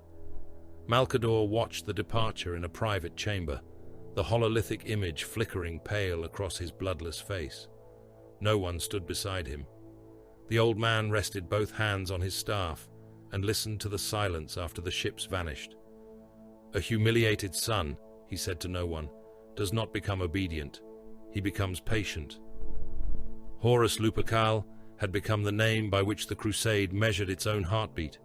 It passed from fleet to fleet in Vox Cant, from command deck to barrack hold, from remembrancer salon to artillery trench. The Warmaster, first found, first loved, the favored son who smiled with a soldier's warmth and spoke with a king's certainty. Mortal generals drank to him before offensives. Iterators shaped lectures around his victories. Remembrancers painted him beneath battle-lit heavens, heroic and vast, his claw raised over broken Xenos empires, his face turned toward futures other men could not imagine. Army officers, who had never stood within 100 systems of him, swore that his voice had steadied them in dreams. legionaries of bloodlines not his own spoke his name with respect, envy, or unease. The crusade cheered him. MALCADOR did not. He watched the adoration move across the Imperium's nervous system and saw not glory, but concentration. Myth, charisma, military authority, brotherly affection, mortal devotion, and administrative necessity had gathered around one being. It was efficient. It was brilliant. It was almost certainly unavoidable. That did not make it safe.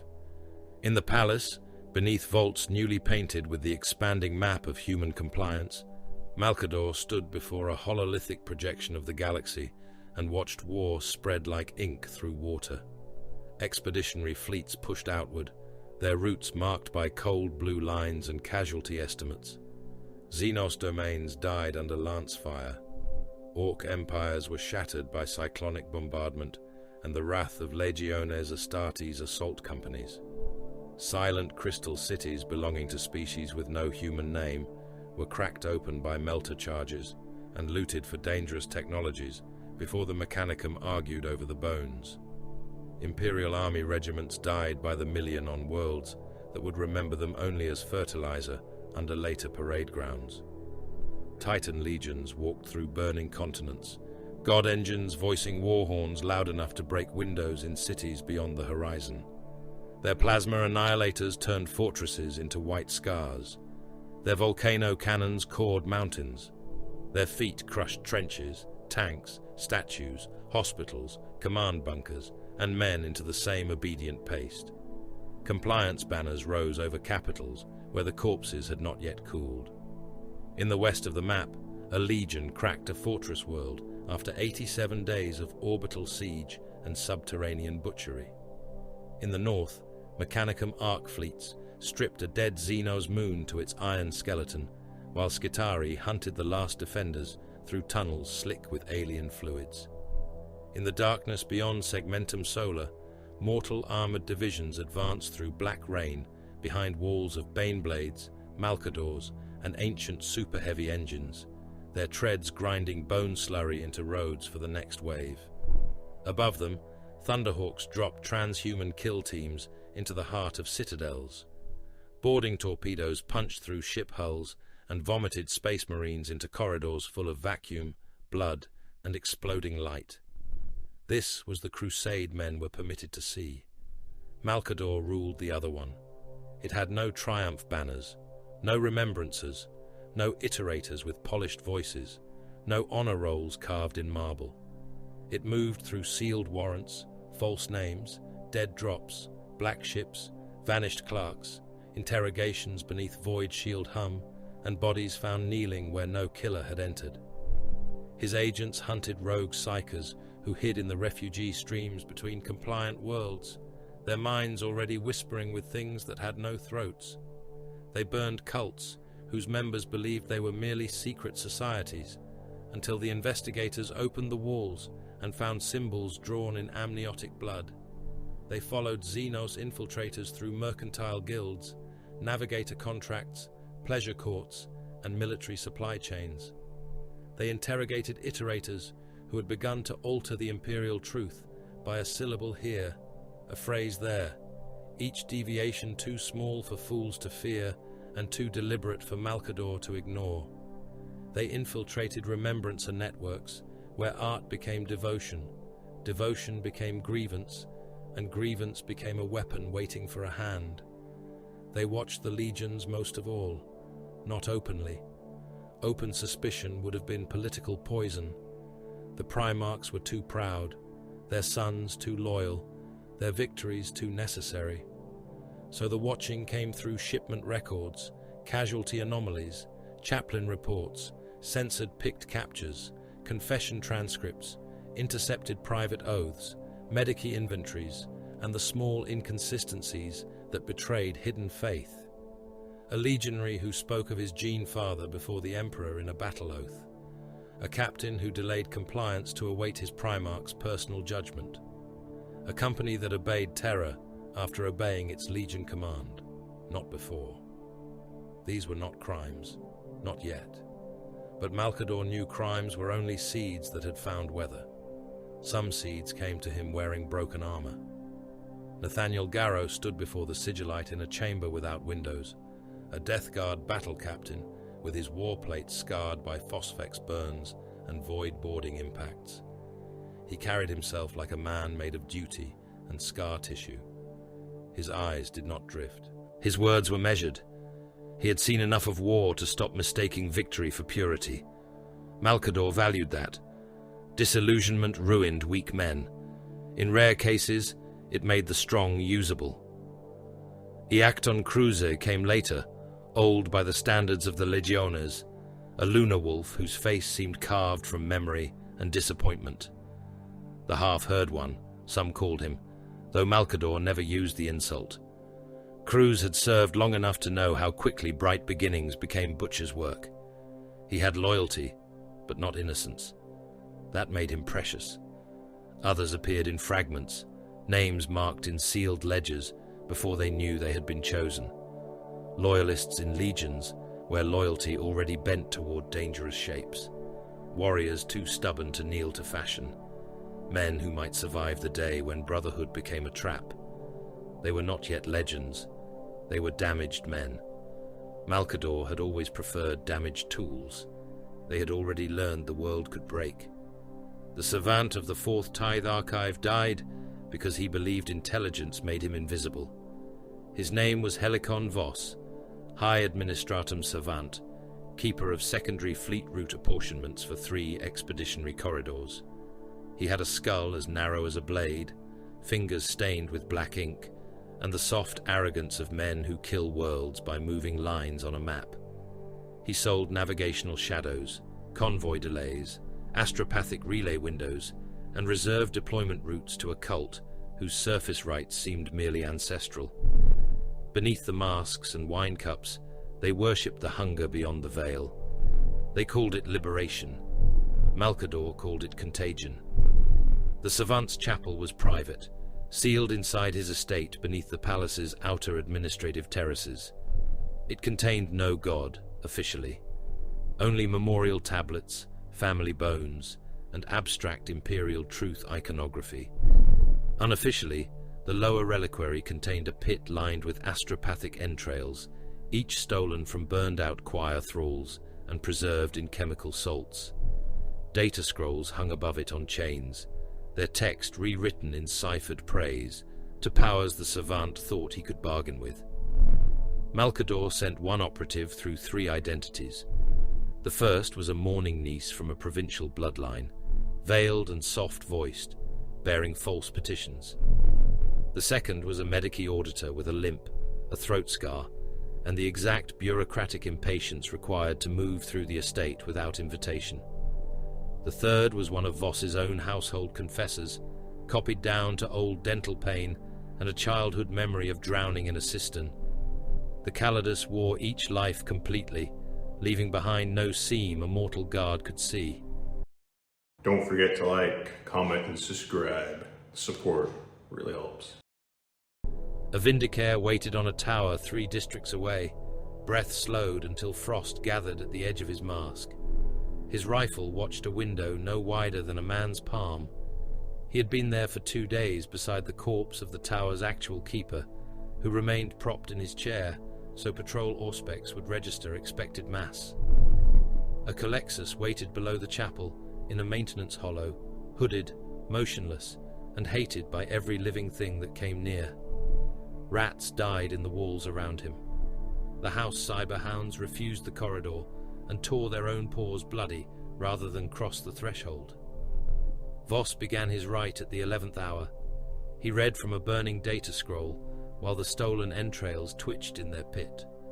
The cultists around him wore porcelain masks, painted with tears. Their palms were open, each marked with a small cut in the shape of an eye. Warp pressure gathered in the chapel like a held breath. Candles burned sideways. One acolyte began whispering in a voice that had never been human. The Calidus struck first. Her blade entered Voss beneath the ribs and turned upward, opening a path through lung and heart. He staggered, but the thing behind his prayer tried to hold him upright. His mouth stretched too wide, his eyes filled with black stars. The Colexus entered. The chapel screamed. Not the cultists. The room. The presence that had been gathering there recoiled as the blank came forward, a walking absence beneath his helm. Psychers in neighboring towers woke vomiting. The entrails in the pit shriveled. The candles died. Cultists clawed at their faces as the sudden silence where their god had been emptied them from within. Voss fled toward the altar. The Vindicare round crossed 3 districts, passed through the narrow window, through a hanging chain, through a curtain of smoke, and through the savant's right knee. The leg vanished below the thigh in a burst of bone, meat, and shredded fabric. Voss hit the floor screaming. The Kalidas cut his throat in front of the pit. She did not hurry. The wound opened wetly from side to side. Blood poured across burning data scrolls and hissed where the ink ignited. Around him, cultists died with quieter efficiency. One was garroted. One was poisoned through the eye. One was left alive just long enough for the Colexus to stand near him and let the man feel the universe without the lie he had worshipped. His mind failed before interrogation began. By dawn, Helicon Voss lay in his own chapel, surrounded by astropathic entrails, charred scrolls, and dead believers whose masks had melted onto their faces. The official report named a localized archive fire. MALCADOR read the true report alone and burned it after committing every detail to memory. Chaos. The word was not used in open council, not with its full weight, not as truth. Truth was dangerous. Some truths were hooks, some were doors, some were seeds that began growing the moment thought touched them. The Imperium told itself it fought ignorance, xenos, mutation, tyranny, and superstition. It did not tell its armies that the darkness behind the warp had hunger, memory, malice, and patience. It did not tell mortal soldiers that their nightmares might answer if called by the correct fear. It did not tell legionaries that courage could become a pathway as surely as cowardice. MALCADOR knew enough to fear what he could not say. That was the evil of secrecy. It forced good men to die ignorant. It left soldiers blind before enemies that used the soul as battlefield. It made liars of every officer who understood too much. Yet telling the truth would not make mankind stronger by magic. It would make some curious. It would make some afraid. It would make some proud enough to test themselves against the abyss. The abyss enjoyed pride, so MALCADOR lied. He lied by omission, by seal, by execution, by memory, excision, by euphemism, by sanctioned doctrine, by the cold mercy of never letting most men know what had eaten them. Beneath the palace, he brought the matter again to the Emperor. The Webway project burned around them in golden silence. Machines chanted without sound. Wards trembled under pressures that would have turned cities mad. The Emperor stood amid his work like a star clothed in human intent. The legions must be watched more closely, MALCADOR said. They are watched. Not enough. You would put spies in every company. I already have spies in many companies. I am asking permission to make the net worthy of the danger. The Emperor did not turn from the machinery. You ask for paranoia. I ask for survival. You always do. And I am often correct. At that, the Emperor looked at him. Weariness did not show on his face in any mortal way, but MALCADOR knew him too well not to sense the burden, the crusade, the lost years, the sons recovered and unrecovered, the impossible road through the Webway, the enemy pressing from beyond thought, the need to move faster than catastrophe. The Primarchs must finish the work, the Emperor said. They may also unmake it. They are bound to me. They are bound to themselves, to their sons, to the worlds that shaped them, to wounds you did not give them and cannot simply command away. You trust no bond. I trust bonds to become chains, and chains to become weapons. Horus will hold them. Horus is precisely why I speak. Silence gathered between them, older than anger. He is my son, the Emperor said. Yes, MALCADOR answered. He is also War Master. The friendship did not break. It strained, and strain left marks neither would show. That night, MALCADOR went to Ael Wintor. The chamber was hidden behind layers of false architecture, beneath an archive whose records denied the existence of the floor below it. Ael waited at a small table set with 2 cups of wine, though only one would be drunk. He had a gentle face, built for listening, and eyes that carried old sorrow because MALCADOR had made sure sorrow was part of him. He was not born in the simple way men are born. He was crafted, remade, restored, recreated through processes that would have sickened the moralists who owed their lives to MALCADOR's lack of morality, a confidant, a sin-eater, a vessel for confession. No human mind could safely hold what MALCADOR carried. No ordinary companion could hear the names, the bargains, the purges, the buried histories, the warnings ignored, the children taken, the loyal men killed, the truths strangled before they infected the species. So MALCADOR had made one who could listen for a time. Only for a time. Ael looked up as the old man entered. "You have the face of a man who has murdered the future and found it insufficient," he said. MALCADOR sat with difficulty. "I have murdered many futures. Most deserved it." "And the rest?" "The rest were in the way." Ael poured wine. "You came to confess. I came to speak. You always correct the word when it wounds." MALCADOR's hand trembled before he folded it into stillness.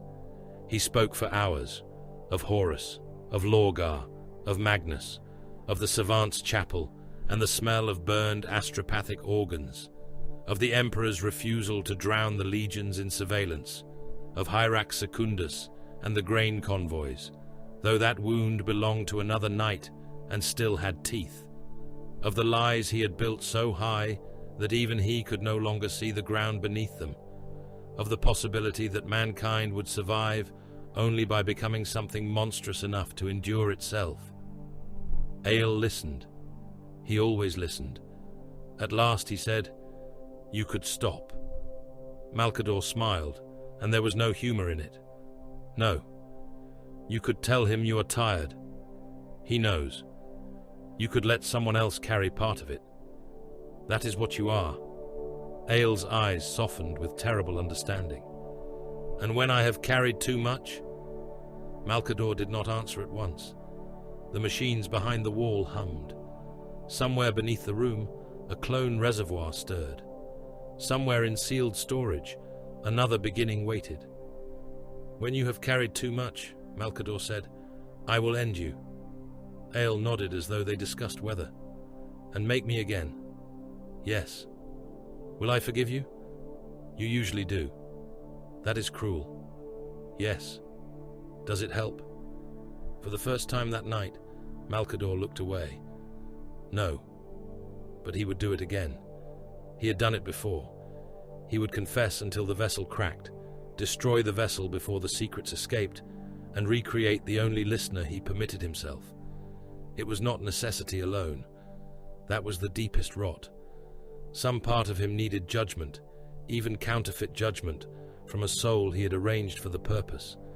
Some part of him wanted to be heard and punished by hearing himself. He was not emotionless. He had merely decided emotion was too expensive to obey.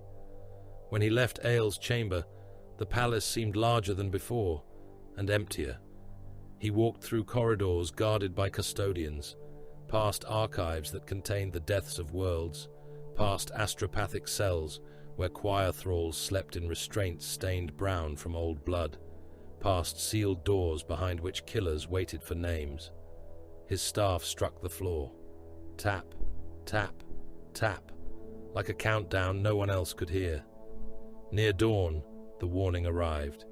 It came through a sealed astropathic chain from the edge of rebellion, so heavily warded that the first 3 choir thralls died before the cipher stabilized. The 4th survived long enough to vomit black blood onto the transcription plate and whisper a sequence of authorization keys known only to a handful of loyalists and dead men. The message unfolded in MALCADOR's private chamber, a strip of light and ash hovering above the table. Fragmentary, damaged, Terrified, betrayal, Legion movements corrupted, loyal elements hunted, ritual contamination confirmed, command compromised. At the center of the cipher, beneath layers of panic and blood, one name remained intact. MALCADOR read it once, then again. The chamber seemed to lose all air. Horus. The galaxy did not fall in a single scream. It split by degrees, across void routes, muster decks, compliance worlds, orbital yards, and blood-slick command chambers, where brothers looked upon brothers and decided that shared gene seed no longer meant shared loyalty. It began as corrupted orders and false musters, as coded withdrawals, as fleet elements drifting out of formation with their gun ports dark and their captains silent. It became betrayal when the first loyalist vessels were struck from behind by ships flying the same banners. It became heresy when the legions turned their guns inward and the Imperium discovered that its greatest weapons had learned to hate their maker. Istvan burned. On Istvan III, loyal warriors marked for death by their own gene fathers were cast into a furnace of bombardment and viral ruin. The Life-Eater storm rolled through cities and trench lines, reducing men to bursting sacks of liquefied meat. Armor sealed some of them in, long enough for them to drown in their own dissolving lungs. The dead did not simply fall. They collapsed, foamed, split, and ran into the gutters in red and yellow streams. Then came the firestorm, eating the corpse gas and turning the world into a pyre visible from orbit. Yet still some survived. Space Marines, betrayed but not broken, fought amid the ash of their murdered allies, while traitor brothers came down to finish what Virus and Flame had failed to complete. On Istvan V, trust died in formation. The Loyalists advanced believing reinforcements stood at their backs. What came instead was annihilation.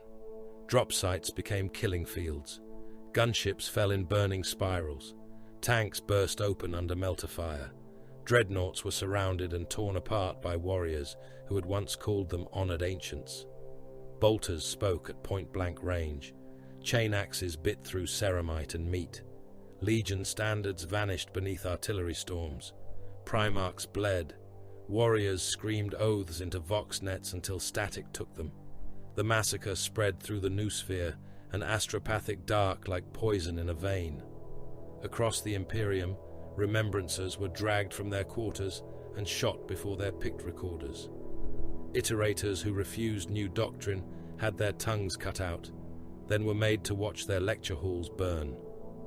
Astropathic choirs received impossible visions and screamed themselves blind, their skulls splitting from pressure as messages arrived not as words, but as images of wolves eating sons, brothers with knives behind their smiles, and a great eye opening in the warp.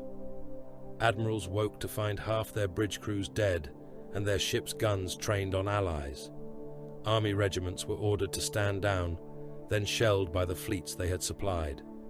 Compliance worlds raised Imperial banners at dawn and tore them down by night, uncertain which Imperium would be alive by the next sunrise. It was not merely civil war. It was organ failure on the scale of civilization. Terror received the news in fragments, then in floods, then in screams. MALCADOR did not grieve in public. There were men who needed visible sorrow. There were soldiers who wanted leaders to tear garments, curse traitors, and swear vengeance before burning braziers. MALCADOR gave them none of that. He stood in the command vault beneath the palace, while warning sigils bloomed across the hololithic map, and listened to the Imperium rupture. His face remained still. His staff rested beneath both hands. Around him, scribes wept silently over casualty slates. Astropathic adepts died in their chairs. Vox officers repeated impossible confirmations until the words lost meaning. Traitor legions. Purge confirmed. Loyal elements exterminated. Fleet command compromised. War Master declared enemy. MALCADOR closed his eyes once. Then he opened the protocols. Vaults beneath Terra unlocked in sequences never meant to be used. Doors that had not moved since unification ground open on adamantium teeth. Assassin temples received kill orders sealed in black and bone. Vindicare sleepers were given names and sightlines. Kalidas operatives shed lives they had worn for decades and became other men by dawn. Eversaw vaults began chemical awakening rites that made the walls tremble with chained violence. Culexus assets were transferred under null shrouds through passages no map admitted existed. Black ships altered course, their holds full of bound psychers, their captains receiving authority to ignore all sector commands beneath the Sigillite's seal. Silent agents woke across the stars, a phrase hidden in a childhood prayer, a sequence of numbers heard during a fever, a line of poetry recited backward through a vox ghost, a scar under the tongue that burned when certain astropathic harmonics passed through the void. Men who believed they were merchants, monks, dockmasters, medici assistants, scribes, or failed soldiers suddenly remembered weapons caches, dead drops, ciphers, and faces they had been trained to kill. The dark counterpart to the crusade ceased pretending it was precaution. It became war. MALCADOR gathered men of character, skill, and determination in chambers beneath the palace, though those words sounded cleaner than the thing he forged.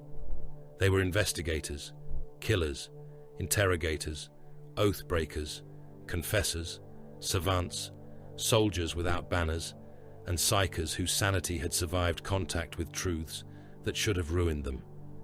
They did not yet wear the later ornaments of absolute authority. They were not yet the vast, bloated, feared institution that would one day pass sentence on worlds in the Emperor's name. They were knives, necessary knives. Their first law was not justice. Their first law was survival. Garrow came before him scarred by betrayal.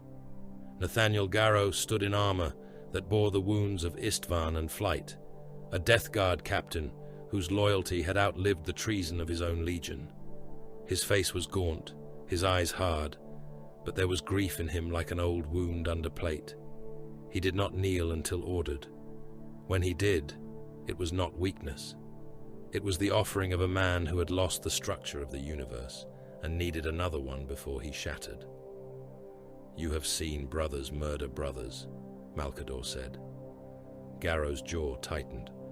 "I have seen traitors murder loyal men, Lord.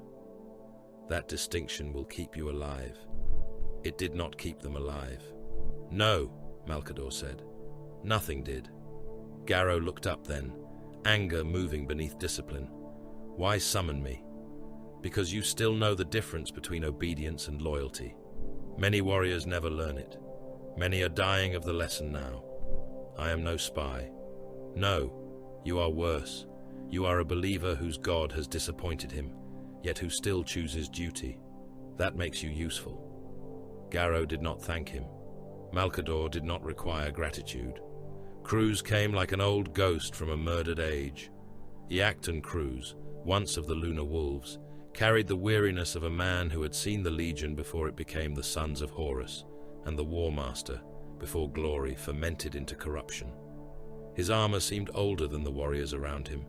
His face held lines no genecraft had erased. He listened while MALCADOR spoke, and when he answered, his voice was dry. "You want men who have already been betrayed. I want men who will not be surprised by betrayal twice." Cruz gave a tired smile. "That is a small recruitment pool, Sigillite. It will grow." The old warrior's smile died. I fear it will."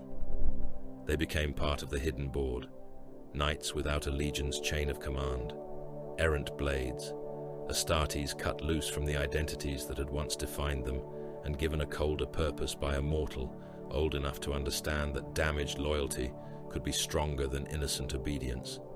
They struck beyond normal authority, entering war zones under false transponder codes, boarding suspect vessels, seizing archives before commanders could burn them, killing cult leaders before they became prophets, and executing compromised officers whose treason had not yet reached the dignity of open declaration. They were the embryo of something darker and more permanent. MALCADOR understood this even as he used them. The attempts on Horus began before hope fully died. They were never crude fantasies. No sane planner imagined a lone blade could easily reach the War Master, while the powers gathering around him thickened the air of fate itself. Horus was guarded by legionaries who would die smiling before permitting insult to his shadow. His fleets were layered with security, sorcery, devotion, counterintelligence, and the animal cunning of warriors who had learned betrayal from the inside. Every route to him was watched, every envoy weighed, every gift treated as a potential weapon, because traitors understood treachery better than loyal men ever could. Still, MALCADOR tried. Poison routes were plotted through wine, medici compounds, ceremonial oils, bolt shell propellants, incense, and even the chemical seals of armor joints. Psychic masking operations were devised to hide assassins from the warp-swollen perception of traitor seers. False envoys were built from stolen identities and memories harvested from the dead. Execution forces were prepared and then withheld when probabilities collapsed.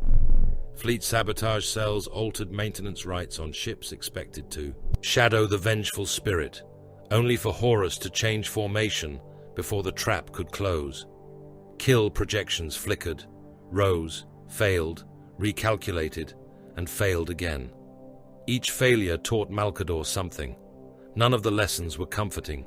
Horus was too protected, too central, too favored by powers that did not merely guard him, but warped consequence around him. Plots rotted before ripening. Men forgot orders. Ships arrived late. Astropaths burned out with their messages unsent. Killers dreamed of wolves and woke with their own knives in their hands. The War Master had become a wound in causality, and everything that approached him bled probability. So MALCADOR struck where Horus was not. The traitor cruiser named Covenant of Ash was taken in the dark beyond the Jovian relay, where its transponder claimed damage and its holds carried pilgrims who did not appear on any authorized manifest. Garrow led the boarding force. Cruz went with him, not because he was young enough for such work, but because hatred gave old men a final reserve. MALCADOR watched through a psychic link anchored to a dying choir. The cruiser's hull was pierced by boarding torpedoes, their melter crowns burning through armor plate before assault ramps slammed down into corridors, slick with condensation and blood. The first knights-errant entered behind storm shields, bolters raised. What answered them was not a crew. It was a congregation of meat. The walls breathed. Human bodies had been fused into the bulkheads by warp rites and surgical madness. Faces stretched across metal, ribs opened and pinned like devotional arches, hands nailed into control panels, mouths whispering coordinates in voices no longer their own. Cables threaded through throats, skins sagged from pipes, eyes rolled from patches of wall flesh as the boarders advanced. The ship's crew had not died. They had been made into architecture. "By the throne," one warrior voxed. Garrow's reply was iron. "Cleanse and advance," bolters hammered. Mass reactive rounds detonated torsos fused into corridor walls, bursting them in wet gouts that sprayed armor with shredded lung and bone. Chain blades came alive in the narrow spaces, teeth snarling as they hacked through corrupted growths and the armored cultists crawling from maintenance shafts. The blades clogged on warped bone, coughed, cleared, and bit again. A traitor armsman leapt from a ceiling grate with a cleaver and a face sewn shut. Cruz shot him through the chest. The bolt burst inside him and painted the passage with his spine. They reached the navigation cathedral and found the psychers. They had been nailed alive into the pulpits. Long iron spikes pinned their shoulders, thighs, palms, and tongues. Their eyelids had been removed. Their skulls were open to the air, brains threaded with silver wire and black thorns that pulsed with each shuddering calculation. They were being used as a choir, a beacon, a wound through which something in the warp could smell the loyalist roots toward terror. One of them looked at Garrow. His mouth could not form words, but the psychic plea came through the link and struck MALCADOR from across the void. "Kill us." Malcador's face did not change. Garrow fired. One by one, the psychers burst in their pulpits. Heads snapped back. Blood and brain matter washed the lecterns. The warp signal screamed as it died, a shriek of thwarted hunger that cracked lenses and filled mortal ears with blood. Then came the counterattack. Cultists poured from chapel doors, naked but for chains and scraps of old uniforms, their bodies carved with the sigils of the enemy. Some carried flamers, some carried auto-pistols, some carried their own entrails looped around their necks like devotional cords. The knights-errant met them with disciplined slaughter. Bolter fire reduced the first ranks to chunks. Flamers washed the rest in promethium until they ran burning, collided, fell, and still crawled forward with blackened fingers. Garrow's sword cut through a priest whose stomach had become a second mouth. Cruz took a round to the shoulder, staggered, and crushed the shooter's face against the wall with his gauntlet until the skull split and teeth spilled down the metal. The ship died chamber by chamber. Malcador watched all of it through the choir, blood trickling from the eyes of the psychers around him as the link consumed them. His expression remained unreadable. When the cruiser's warp... Tainted Archive was secured. He gave the order to scuttle the vessel with all remaining life aboard. A clerk beside him whispered, "There may be prisoners still uncorrupted, Lord." "There may be," Malcador said. The order stood. Terror became a fortress world, while the galaxy burned itself toward it. Rogel Dawn arrived as Praetorian, and the palace changed character beneath his gaze. Where others saw walls, Dawn saw angles of fire, weaknesses in approach, void shield overlaps, artillery arcs, retreat corridors, kill zones, ration depots, ammunition depth, bastion endurance, and the mathematics of holding until the last breath. He did not charm. He did not soothe. He did not waste speech making despair more comfortable. He was structure, duty, and stone given a Primarch's shape. Malcador respected him more than he liked many others. They walked the outer works together, while labor armies pulled new walls from the earth. Defense lasers were raised. Shield generators were buried beneath decoy shield generators. Barracks became redoubts. Redoubts became fortresses. Fortresses became teeth in a planetary jaw. Civilian districts were emptied, collapsed, converted into obstacles, or packed with conscript labor until they became human storage awaiting bombardment. "Your walls will not be enough," Malcador said. Dawn did not look offended. "No wall is enough. A wall is time made visible. Then I will purchase the hours you cannot build. With assassins, with silence, with censorship, with purges, with lies deep enough that panic breaks its teeth before reaching the surface." Dawn looked over the construction plain. Thousands of laborers moved below like insects. A crane dropped a block, crushing men into the mud. Work continued around the red smear. "I require accurate numbers," Dawn said. "You will have them. I require obedience. You will have the appearance of it." Dawn turned his hard eyes upon him. "That is not sufficient. It is what men can provide before they are made better or dead." Internal purges began before the first traitor fleet reached Sol. Suspected cult cells were burned in hab blocks, manufactoria, pilgrim barracks, scholar circles, medici wards, and even among refugee shelters. Some were guilty. Some would have become guilty. Some had merely heard too much and dreamed too vividly afterward. Men who spoke of demons without authorization were taken by sealed teams. A few were mind-wiped and returned hollow-eyed to labor. Many were shot. Prisoners likely to be used by traitor agents were killed in their cells rather than risk rescue, possession, or bargaining.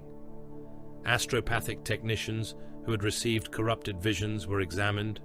Those deemed unstable were executed by last bolt to the brain. Entire archive levels were incinerated because one contaminated text had passed through them. Malcador signed every order that required his seal. He did not apologize to the dead. Apology was a luxury for men who had not chosen. In the high command chamber, Dawn stood before the expanding defensive map. MALCADOR stood beside him, smaller, older, wrapped in grey, his face cut by exhaustion no rejuvenate treatment could fully erase. Around them, the palace shook with construction and preparation. Below them, vaults opened. Above them, guns turned toward the sky. Beyond the system, the War Master gathered betrayal into an armada. Dawn placed a hand upon the hololithic walls of the palace.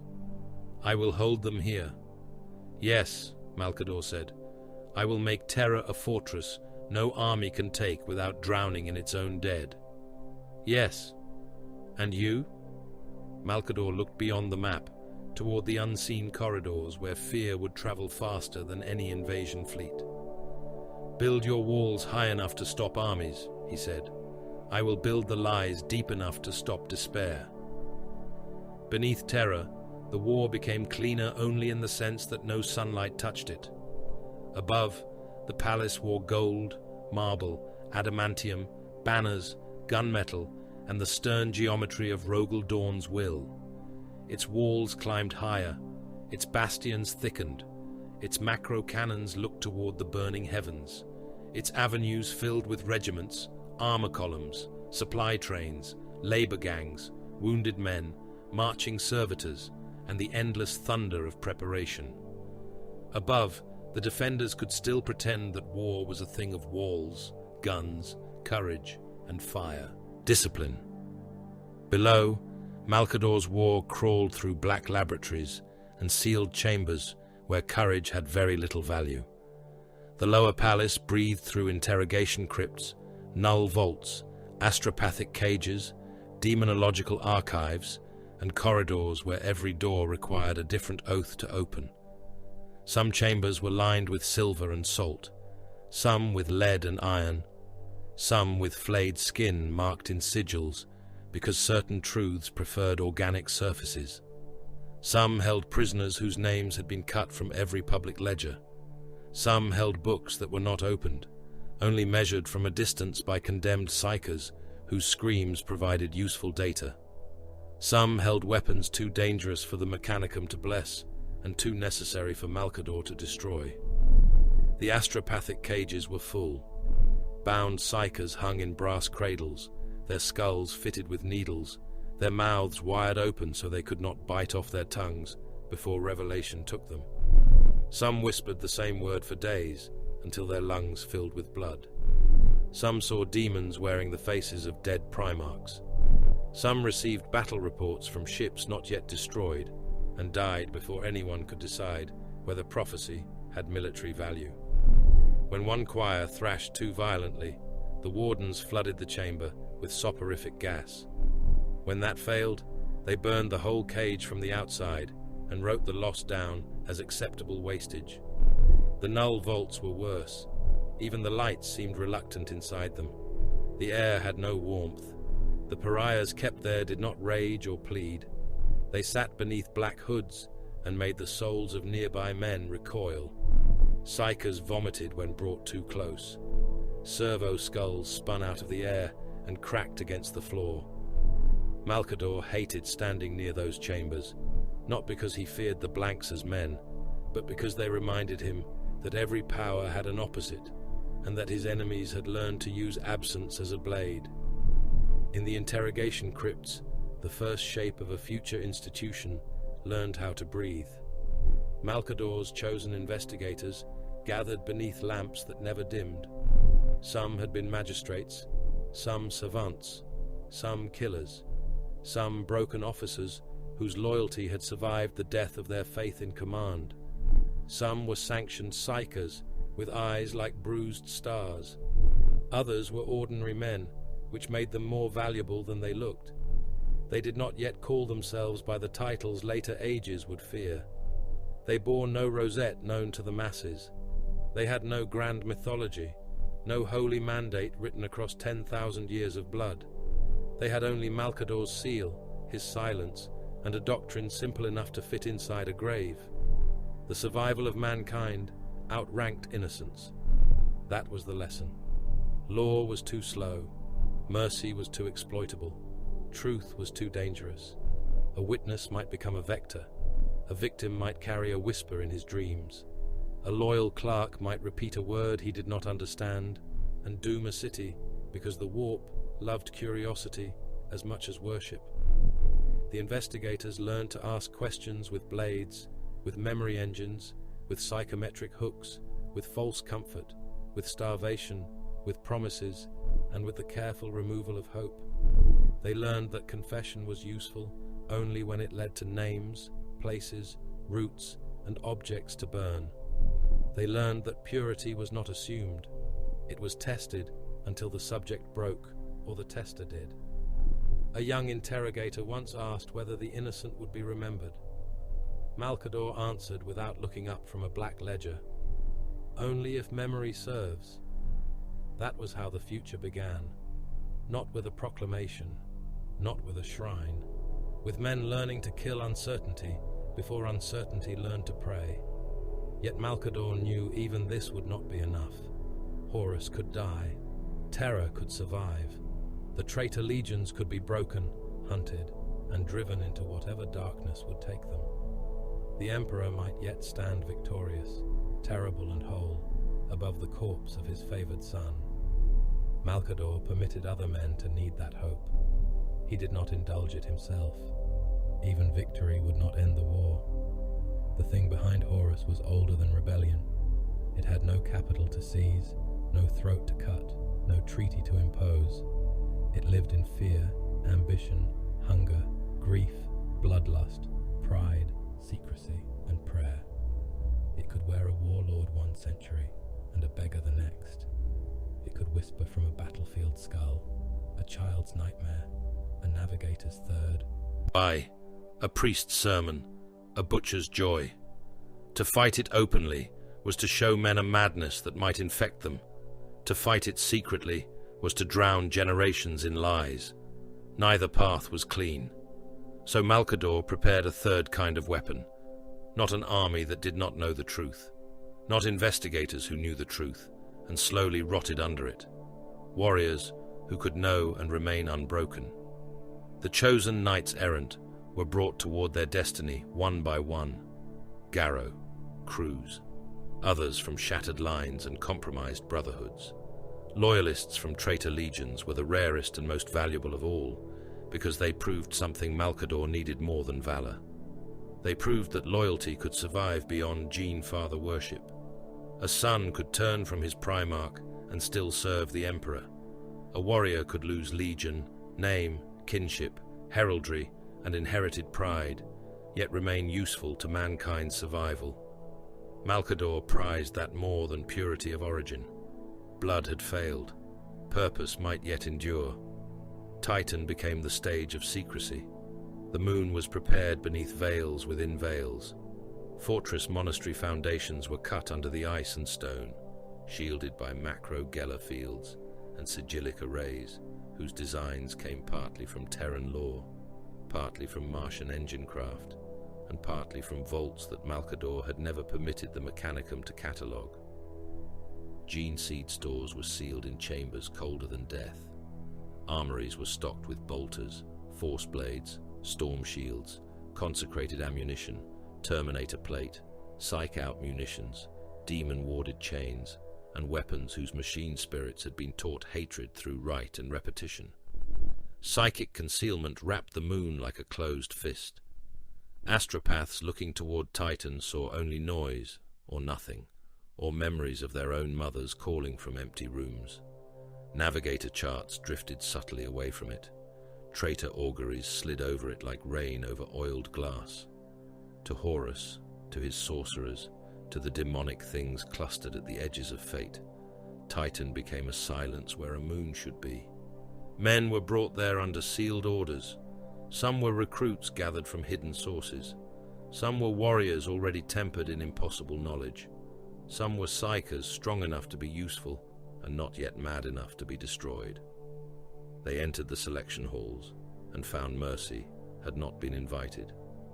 The trials began with pressure. Candidates stood in circles of silver, while bound warp echoes whispered from behind warded screens. Dead mothers called them by childhood names. Fallen brothers begged forgiveness. False primarchs offered absolution. Demons promised relief, power, revenge, love, glory, and the chance to matter. Some candidates wept, some prayed, some laughed. Those who answered the voices were removed. The second trial was memory flensing. Machines opened the mind layer by layer, peeling away fear, pride, desire, loyalty, shame, ambition, and the soft lies men tell themselves in order to keep breathing. A candidate saw every cowardice magnified, every secret lust to command, every resentment against superior officers, every moment in which he had obeyed because obedience was easier than choice. Some broke and became animals, some became statues, some spoke names they should not have known. Failures were not released. A broken mind carrying demon knowledge was not a tragedy. It was a breach. The third trial was pain without spectacle.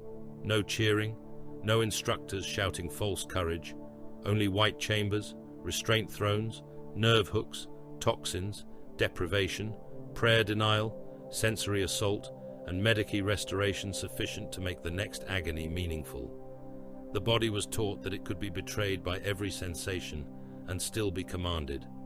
The mind was taught that pleading achieved nothing. The soul, if it survived, learned silence. Those who failed were burned, mind scoured, or rendered into warning data. MALCADOR wasted nothing. A dead failure could still teach thresholds. A shattered psyche could still provide reaction patterns. A corpse could still fertilize doctrine. He watched the trials behind one-way glass, his face unreadable. Garrow stood beside him once, helmet under one arm, eyes fixed on a candidate screaming, as memory hooks dragged some childhood terror into the open and pinned it there. "This is butchery," Garrow said. "Yes. These are men who came to serve. Then they will learn what service requires. They may hate you for this. If hatred keeps them alive and obedient, I accept it." Garrow looked at him then. "Do you accept anything you do not first turn into a weapon?" MALCADOR's eyes remained on the chamber. No. The trap at the White Mountain proved that others understood weapons as well. It came wrapped in a thread of necessity, an intercepted chain, a prisoner who knew too much, a rumor of Erebus moving through hidden cult routes with knowledge of terror's lower wards. A compromised mind recovered from a dead cell, still carrying fragments of a name that should never have reached traitor ears. MALCADOR went because some risks could not be delegated, and because pride, even in him, sometimes wore the mask of duty. The White Mountain facility lay under ice and old stone, a sealed relay from the age before the palace swallowed the region. Its corridors were narrow, its chambers marked by frost, its power systems half awake and resentful. MALCADOR entered with agents, wardens, and a small escort. Among them moved Sisters of Silence, null warriors in pale warplate and veiled helms, their presence cutting cold holes through the psychic air. They were there as protection against sorcery. They became the enemy's first advantage. The trap opened in 3 breaths. The null field intensified beyond expected measure as hidden amplifiers awoke in the walls. MALCADOR's psychic senses dimmed, then guttered. It felt like being blinded in every direction at once. Wards he might have shaped with a thought became inert geometry. Cultists emerged from maintenance dark, not screaming, but silent, their mouths sewn shut with black thread. A compromised agent turned his pistol on the escort and fired before dying under return shots. The first sister struck down 2 attackers with calm, soundless efficiency, then vanished beneath a detonation that filled the corridor with bone fragments and white dust. MALCADOR staggered. For one hideous moment, he was only old. A cult blade cut across his ribs. A shot struck his kind shield and punched through weakened layers, tearing flesh beneath his robes. He tasted blood. His staff nearly slipped from his fingers. He saw, through failing wards and the null pressure smothering him, the shape of the design. Erebus had not needed to stand there. His malice worked well enough through servants. The trap was not meant merely to kill MALCADOR. It was meant to make him feel what his enemies had learned. Even the Sigillite could be hunted. He survived by spending others. The order he gave was quiet and absolute. 2 loyal psychers carried in warded restraints were released from their limiters and burned as living conduits.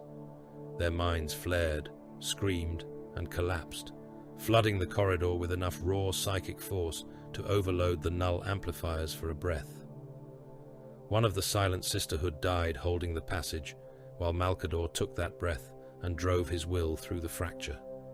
A surviving agent, mind compromised by cult imprinting, begged for cleansing. MALCADOR did not cleanse him gently.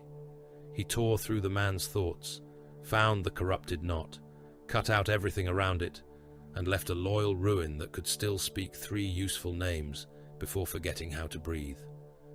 When psychic dominance returned, it returned as winter fire. MALCADOR stood straight. Blood ran down his robes and dripped from his sleeve. His face was grey. His eyes were no longer the eyes of an old man. They were pale, merciless stars seen through a tomb door. The remaining cultists charged. His staff ignited, not with flame as mortals understood flame. It burned like a caged sun forced into the shape of a weapon. Light filled the corridor and became judgment. Men became silhouettes against it, then ash, then memory. Their sewn mouths opened too late to scream. Their bones flashed black inside their bodies before bodies ceased to matter. Warp spawn clawed through the far chamber, wet and horned and shrieking in the language of split souls. MALCADOR turned his gaze upon them, and the light followed. The first creature lost its skin. The second folded inward until it became a fist-sized knot of teeth and hate. The third reached him, talons extended, before his staff touched its brow. It vanished so completely that even the blood it had spilled forgot its shape. The corridor cooled. Ash fell like grey snow. MALCADOR stepped over the dead, over loyal and traitor alike, and said nothing. He did not explain the sacrifice psychers. He did not confess the lie that had drawn his agents into danger. He did not apologize to the null warrior, whose corpse had no face left beneath the shattered helm. He took the names recovered from the ruined mind and sealed the rest beneath silence. By the time he returned to Titan, the trials had continued without him. That pleased him. Pain should not pause for the convenience of its architect. The surviving candidates stood in the lower oath hall, stripped of old colors, old titles, old claims. Around them, wards pulsed beneath the stone. Their bodies bore cuts, burns, graft marks, psychic brands, and the deeper wounds no apothecary would see. Some trembled, none spoke. Behind them lay the failed, burned into ash, locked into data vaults, or emptied into servitor shells for final analysis. MALCADOR walked before the living. He was bandaged beneath his robes. His movements were slower. Blood still marked the hem where no one had dared clean it without permission. Yet the air around him was steady again, and every warrior present knew that this frail thing had walked out of a trap designed by the servants of damnation. He looked at them and saw not salvation, but a controlled atrocity aimed at a worse one. "You have been lied to," he said. "You will be lied to again.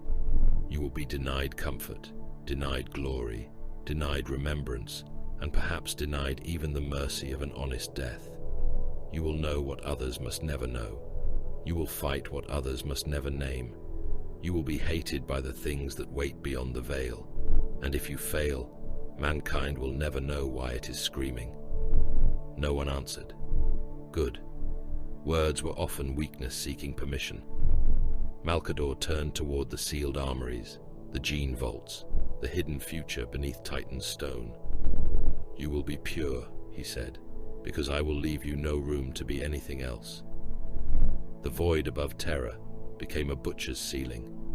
Traitor fleets came like a wall of iron night, choking the orbital approaches until the stars themselves seemed to vanish behind hulls, gun decks, launch bays, attack moons, corpse-lit warships, and the vast predatory shadow of vessels that had once sailed beneath the same imperial truth they now came to murder. Their engines burned diseased colors. Their prows were daubed with runes, trophies, chains, flayed banners, and the heraldry of sons who had chosen damnation over obedience. Vox space filled with war cant, blasphemous hymns, screams, challenge codes, false surrender signals, prayers cut short, and the laughter of things using human throats badly. The first exchange of fire turned the heavens white. Terra's defense lasers raked upward from mountain bastions, orbital plates, polar batteries, buried fortresses, and void-shielded gun towers. Their beams crossed the upper atmosphere in lances of killing light, carving molten wounds through battleship armor, slicing escort craft in half, and igniting ammunition holds until traitor cruisers burst like iron organs filled with suns. Macro cannon shells rose from the surface in thundering streams, climbing into orbit as city-sized wrath. They struck shields, armor, launch decks, plasma coils, command spires. Warships split open. Atmosphere vented from dying hulls in glittering plumes of frozen blood.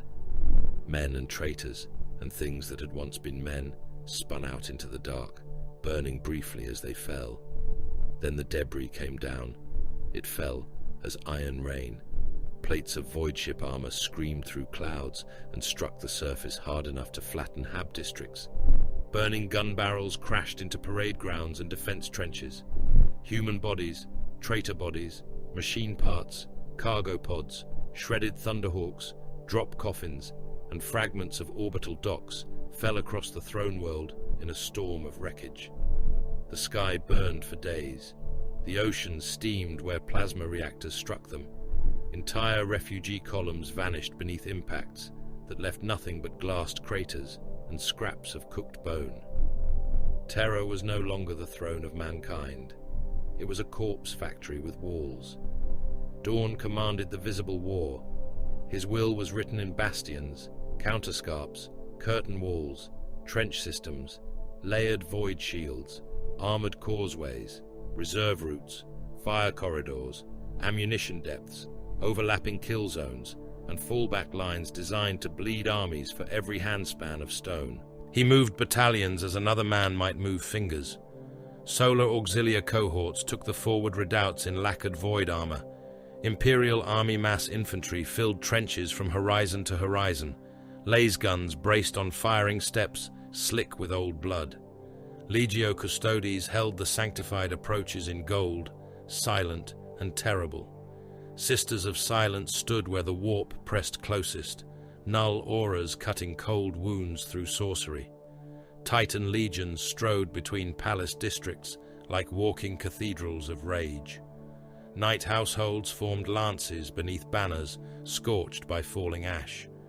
Mechanicum cohorts dragged artillery engines into place, while Skitari maniples advanced through radiation storms without complaint. Servitors hauled shells until their spines snapped. Civilian levies carried ammunition, stone, bodies, water, and the dying, and when ordered, they carried rifles and became another layer of meat between the traitors and the gate. MALCADOR commanded the war no mural would remember. Information moved through his hands. So did panic, truth, rumor, denial, assassination, evacuation priority, quarantine order, psychic warding, censored casualty records, ration lies, astropathic suppression, and last contingencies sealed in black. He stood in the inner command vault beneath the palace, while the ceiling trembled dust into his hair, and every slate before him displayed a different kind of failure. Dawn demanded positions. MALCADOR gave him probabilities. Dawn demanded reserves. MALCADOR gave him time purchased from other men's deaths. Dawn demanded numbers. MALCADOR gave him what numbers meant. A hololithic district flared red between them. The Kangbar approaches. Loyal population still present. Breach likelihood rising. Traitor infiltration signatures detected in refugee flow. Void shield weakening. Secondary gate pressure unstable. Can the district be saved? Dawn asked. The The Praetorian's voice was stone under strain. Not fear, never that, but hatred for waste, hatred for imprecision, hatred for every life he could not turn into a useful wall. MALCADOR studied the projections. "No," he said, "but it can be spent." Dawn turned his head slowly. "You condemn loyal subjects. I delay traitor penetration by 4 hours. There are children at the gates. There are cultists among them. Probability. High enough." Dawn's gauntlet closed around the edge of the table. Metal groaned. MALCADOR looked at him without flinching. "Open the gates, and you risk a breach inside the second cordon. Keep them sealed, and you buy time for the Saturnine reserves to reposition. You make murder sound like arithmetic. No, arithmetic is clean." Dawn hated the answer because it was correct. The gates remained closed. Outside, the loyal civilians clawed at adamantium while the bombardment walked toward them. Men beat their fists bloody against imperial seals. Mothers held children up toward murder holes and begged soldiers to see they were human. Old men shouted oaths of loyalty until their voices broke. Then the traitor shells found the district. The first blast turned the crowd into a red fog that slapped against the gate and ran down in sheets. The second lifted hab towers from their roots. The third scattered limbs across the shield line in a rain of meat, toys, teeth, prayer tokens, and torn ration cards. Those who survived screamed until the next wave of artillery drowned them out. Inside the command vault, their cries became another layer of palace noise. MALCADOR signed the closure order with a steady hand. The surface war became a catalogue of nightmares wearing Legion colors. The World Eaters struck the outer trenches like rabid gods. They came roaring through shell smoke, chain axes shrieking, armor painted in blood that was not always from enemies. They did not advance so much as flood forward, drowning firing steps in bodies, hacking through wire, shields, lasgun lines, and men with the same ecstatic brutality. A trooper bayoneted one through the throat and was rewarded with laughter before the axe came down and split him from collarbone to groin, spilling organs steaming into the mud. A World Eater dragged himself over the parapet with both legs gone and killed 3 men with his bare hands before a melter-gun reduced him to cooked armor and blackened fat. The Death Guard followed in slower horror. Their bombardments came wrapped in chemical. Filth, radphage, corpse spores, and choking vapor. Trenches that survived shells drowned in rot. Men tore off masks because they could not breathe, then died as their faces sloughed from skulls. Water barrels grew skins of grey mold. Wounded men swelled, split, and birthed clouds of flies from their bellies. Death Guard infantry walked through it all with grave patience, bolters steady, plague knives dripping, as if decay itself had learned formation discipline. The Emperor's children made atrocity theatrical. They turned Vox channels into screaming choirs, broadcast the death songs of tortured prisoners, and assaulted pleasure gardens turned defense positions with blades polished bright enough to mirror terror. They killed beautifully, and therefore obscenely, savoring the flinch before the cut, the burst of color when bodies opened, the music of nerves becoming noise. The Iron Warriors reduced the defense to geometry. They did not hate the walls, they understood them. Their siege guns spoke in calculated rhythm. Bastions died by formula. Saps crawled forward under fire.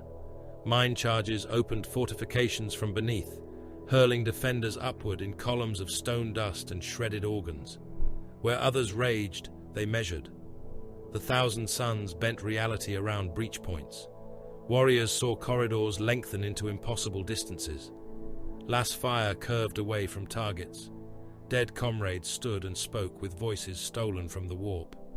Sisters of silence met them in pockets of absolute cold, and wherever the null maidens advanced, sorcery guttered, psychers bled from the eyes, and the Thousand Suns learned again that knowledge could be cut.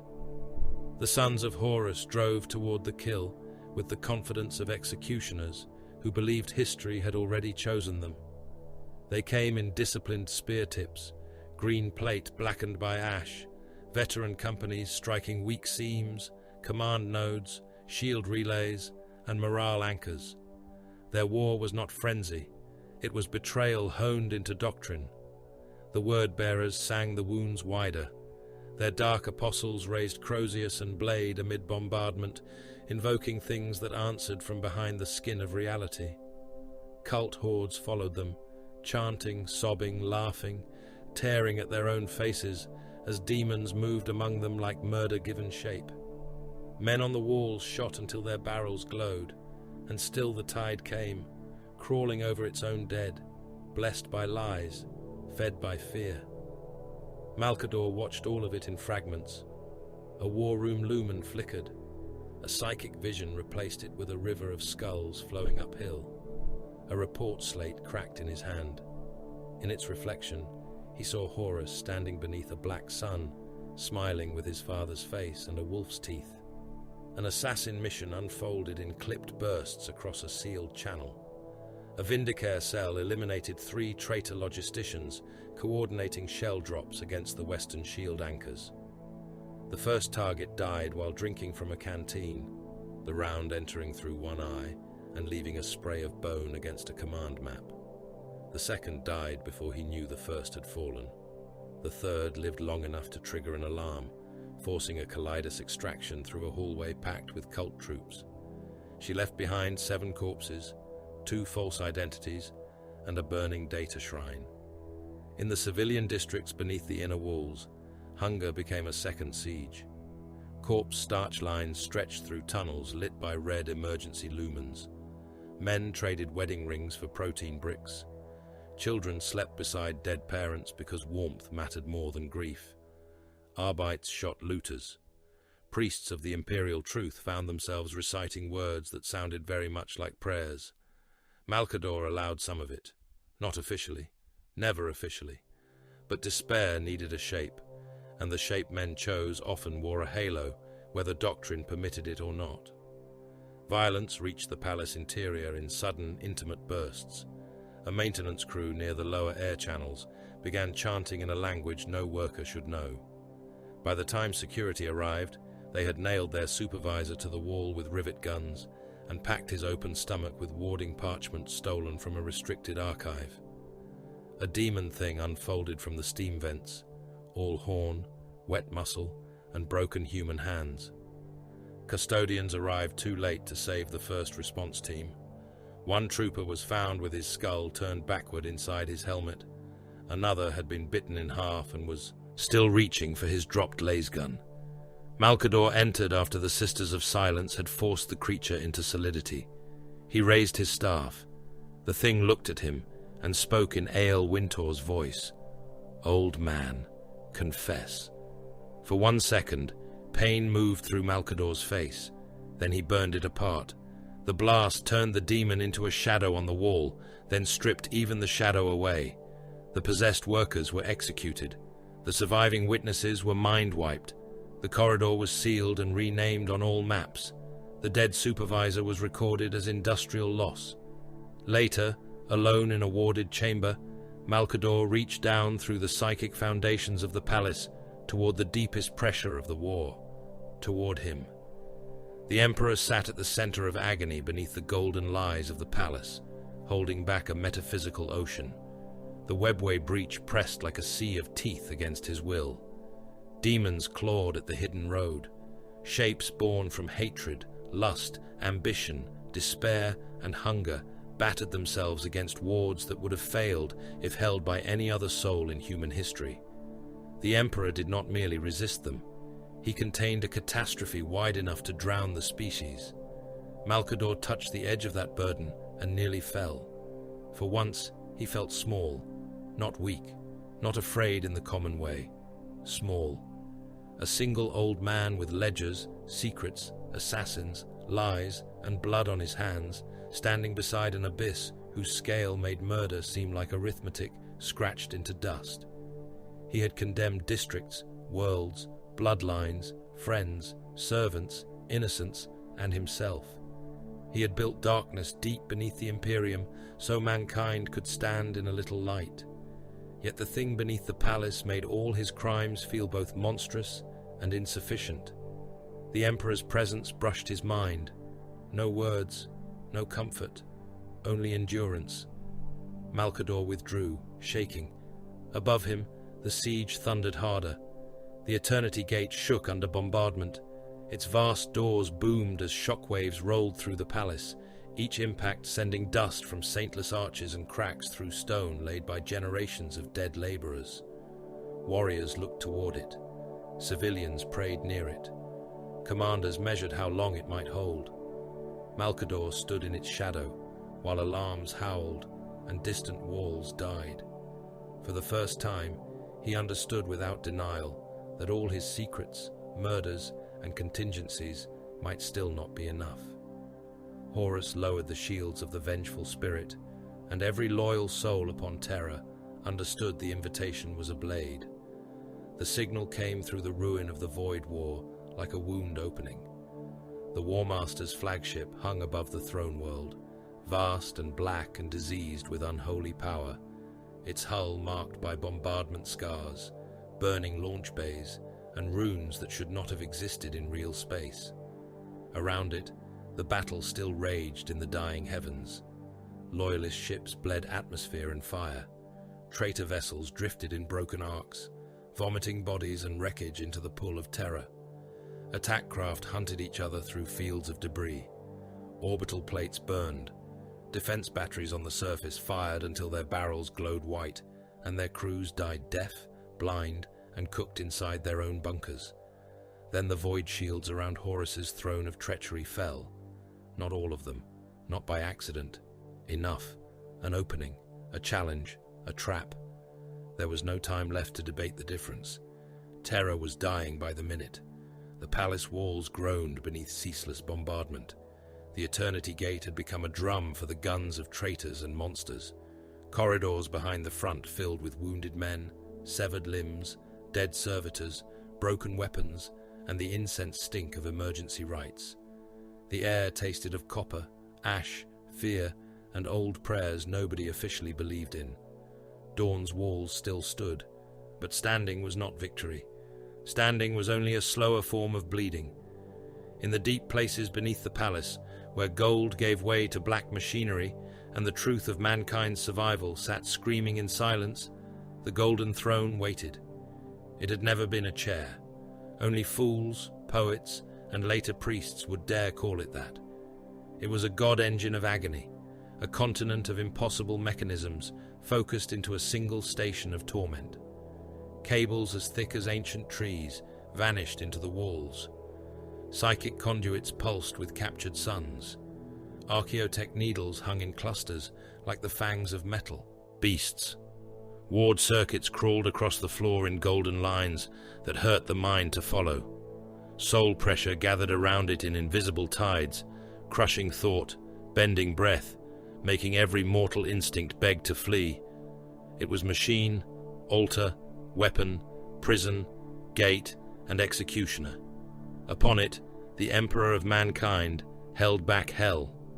Beyond the human-built sections of the webway, demons clawed at reality with talons made from hunger, grief, ambition, lust, murder, and names better left unspoken. They pressed against the wards in oceans, not armies, oceans, infinite mouths, infinite malice. The broken road beneath terror would drown the palace in warp spawn if the will upon the throne released its grip for even a heartbeat too long. But the Emperor had to leave. Horus had called. Someone had to answer. Magnus had once been intended for such a burden. Magnus, the Crimson Sun, the Scholar King, the ruinous fool who had shattered the wards in arrogance and grief and opened the wound wider than any enemy blade could have cut. Magnus was gone into treachery, pride, and sorcery. The place meant for him was empty. Only MALCADOR remained. He stood before the throne in grey robes darkened by the dust of the siege. He looked smaller than he had ever looked, though there were custodians nearby who knew better than to mistake that for weakness. Valdor stood like a golden statue carved from loyalty and violence. Dawn was present too, armored in yellow, battered by war, his face set in iron lines no grief could soften. Sanguinius waited beyond, bright and doomed, wings stained by ash, beauty made unbearable by the shadow already gathering around him. The Emperor stood before them all, and even in that chamber of machinery and pain, he was the center of every silence. For a moment, none spoke. There were no speeches fit for such an hour. No rhetoric could cleanse what had brought them here. No oath could make the choice less cruel. The Emperor looked upon Malcador. The old man met his gaze. They had stood together before the Imperium had a name, before the legions wore colors, before Ulanor, before Monarchia, before Horus rose, before Horus fell. They had built conquest from corpse cities and secrets, from gene vaults, lies, treaties, massacres, and dreams too vast to survive innocence. They had argued in chambers no historian would ever know. They had trusted each other with crimes that would have broken lesser friendships. Perhaps they were friends. Perhaps no word made for ordinary men could contain what they were to one another. The Emperor knew what he was asking. Malcador knew he had been walking toward the throne for centuries. "You understand," the Emperor said. His voice was quiet. That made it worse. Malcador's mouth curved faintly, though pain already seemed to gather around him in anticipation. "I have spent worlds for you. I have spent souls. I have spent truth. At the end, let me spend myself." Dawn looked away. Valdor did not move, but something in the chamber seemed to tighten around his stillness. The Emperor's expression did not break. Such mercy was not given to him, not now. Yet the weight of his regard fell upon Malcador with a sorrow so vast it resembled command. "You were never merely spent," the Emperor said. Malcador bowed his head by the smallest degree. "Do not make me sentimental at the finish. I have built too much evil to die prettily. You did what was required." "Yes," Malcador said. "That has always been the most convenient damnation." The Emperor stepped closer. "If I do not return, you will return," Malcador said. It was not hope. It was order, old habit, the lie that made duty possible. The Emperor did not correct him. Malcador turned toward the throne. The machinery opened to receive him. Needles descended. Restraints unfolded. Cables twitched like living things tasting the air. The ward circuits brightened until the chamber seemed filled with molten dawn. The psychic pressure struck him before he climbed the dais, and blood immediately ran from his nose. A mortal savant nearby cried out and collapsed, his skull split by reflected force. Custodians dragged the body aside without ceremony. Malcador placed one foot upon the first step. His bones screamed. The second step burned the nerves in his legs. The third filled his mouth with the taste of every lie he had ever told. He did not stop. When he reached the throne, the restraints closed around him with the tenderness of a torture engine. Archaeotech needles entered his spine, wrists, throat, temples, and heart. Psychic conduits locked into his flesh.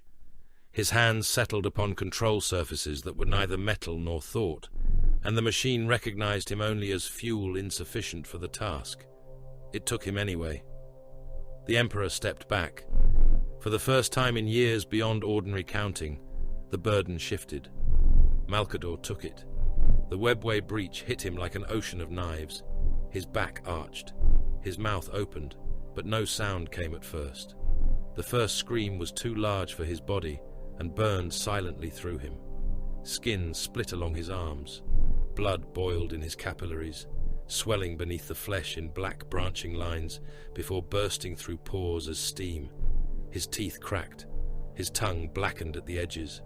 One eye filled with light and burst inward, becoming not blindness, but unbearable sight. His hands fused to the throne's control surfaces as flesh cooked and rewrote itself around the machine. He saw terror, not as a map, not as a world, as a dying animal wrapped in fire, billions under arms. billions hiding, billions already dead or soon to be. He saw trenches turned to soup beneath artillery. He saw titans trading plasma and volcano cannon fire through curtains of ash. He saw world eaters drowning bastions in bodies. He saw Death Guard toxins crawling through filtration systems. He saw Emperor's children laughing in corridors painted with the nervous systems of their victims. He saw Iron Warriors calculating slaughter by angle and tonnage.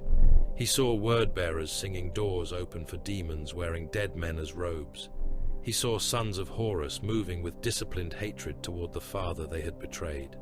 He saw the palace, Dawn's walls, Dawn's reserves, Dawn's grief locked behind iron discipline. The Praetorian was already losing things he had sworn to hold and turning every loss into delay. MALCADOR saw him in the command vault, face illuminated by failing defense projections, refusing despair because refusal was the last stone he could place. He saw Valdor near the Emperor, guardian spear ready, loyalty so absolute it had become something almost inhuman.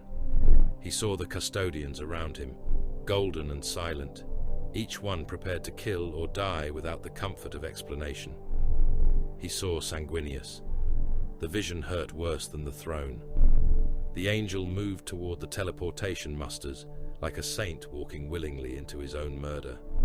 His wings were scorched, his armor was cracked, his face held tenderness, exhaustion, and a knowledge MALCADOR wished he could deny. Around Sanguinius, men looked up and found courage they did not possess. They loved him for it. They would have died for the shape of him in the smoke. He carried their hope like another wound. MALCADOR saw the vengeful spirit waiting. Inside it, corridors had become nightmare. Flesh hung from bulkheads where metal had grown hungry. Statues wept blood. Vox systems whispered names of the dead. Gravity failed and returned in pulses. Shadows moved with purpose. The ship was not merely corrupted. It had become a court for treachery, a shrine, a predator, a wound around the War Master's throne. The Emperor prepared to go. MALCADOR held the gate. The demonic ocean struck again. His ribs charred from within. His lungs filled with blood, boiled dry, filled again. His skin peeled from his shoulders in curling black strips beneath the restraint harness. His remaining eye became a pit of white fire. The old man's heart stopped, restarted by the machine, stopped again, restarted again. Each beat less a function of life than an insult delivered to death. He was dying every second. He chose not to finish. The teleportation flare came like a blade of lightning through his expanded perception. The Emperor, Sanguinius, Dawn delayed by fate and confusion, Valdor and chosen loyal warriors cast into the nightmare of the War Master's flagship, their translations scattered through horror. MALCADOR saw only fragments, because the throne demanded almost all of him. A corridor of brass and meat, a custodian torn apart by things that wore legion helms filled with worms. Sanguinius, walking alone into shadow. The Emperor's resolve, vast and terrible, moving through the ship like a star descending into a grave. Dawn's iron grief, frustrated by distance and the malice of a vessel that no longer obeyed sane geometry. Then Horus touched him. Not fully, not as he touched the Emperor, but the War Master's power brushed the edge of MALCADOR's mind through the warp, swollen by the fourfold darkness behind him. It felt like a god of treachery, pressing a burning claw into an old man's soul. There was laughter in it, familiarity, contempt, the memory of the first found son smiling beneath Ulanor's triumph, the beloved commander, the bright blade, the open hand, then the same hand closing around mankind's throat. MALCADOR tasted every betrayal at once.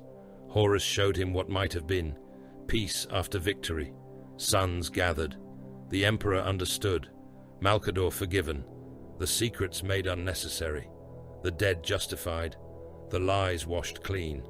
It was the cruelest attack, because it wore mercy's face.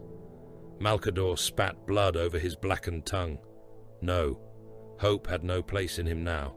Hope was too gentle, too fragile, too often a mask for surrender. He resisted with spite, with duty, with the ancient bitter love of one monster for another who had tried to make monsters useful, with every city he had condemned, every truth he had buried, every loyal man he had killed because tomorrow demanded it, every confession he had fed into Ale Wintor and then murdered so the secrets would not escape, every signature, every silence, every grave. He took all of it and made endurance. The claw withdrew. The throne devoured more. His body collapsed by increments. Muscle cooked from bone. Fingers became blackened roots fused to the controls. His beard burned away. His robes smoked. Fat, blood, marrow, and soul light ran together under him in a stinking, luminous sludge that the machine drank without gratitude. Yet within the ruin of flesh, MALCADOR remained, not whole, not living in any merciful sense, present. The Emperor was aboard the vengeful spirit. Sanguinius was walking toward doom. Horus waited.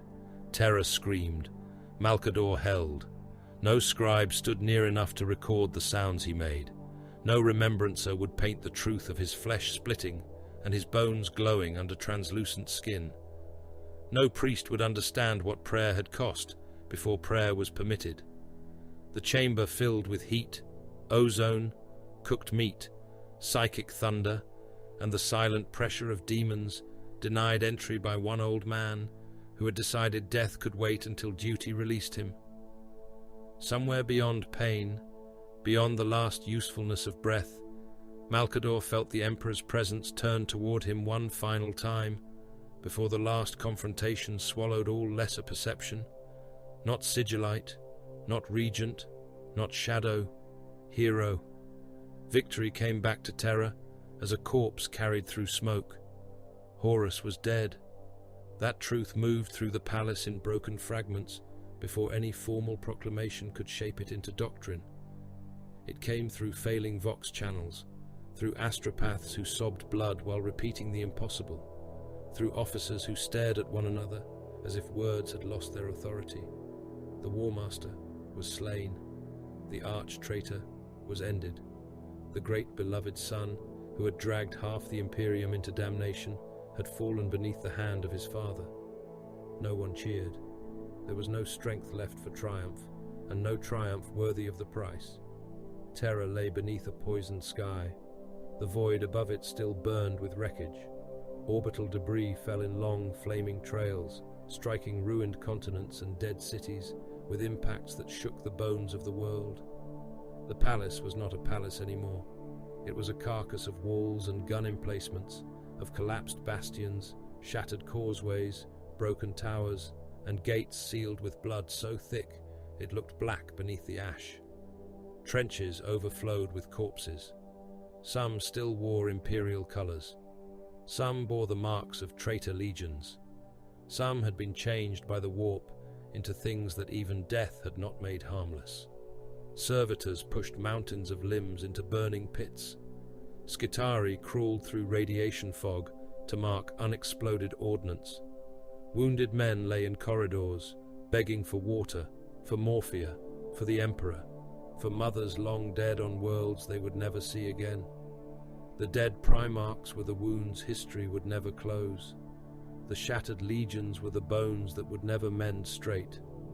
The dream of a rational, united mankind had been gutted upon the floor of time and left steaming there, organs exposed, while survivors argued over which parts could still be used. Dawn brought the Emperor home. The Praetorian came through the inner ways with armor ruined, face grey, eyes hollow in a manner no wound could explain. Blood streaked him. Some was his, most was not. His hands bore the burden that would define every remaining second of his life.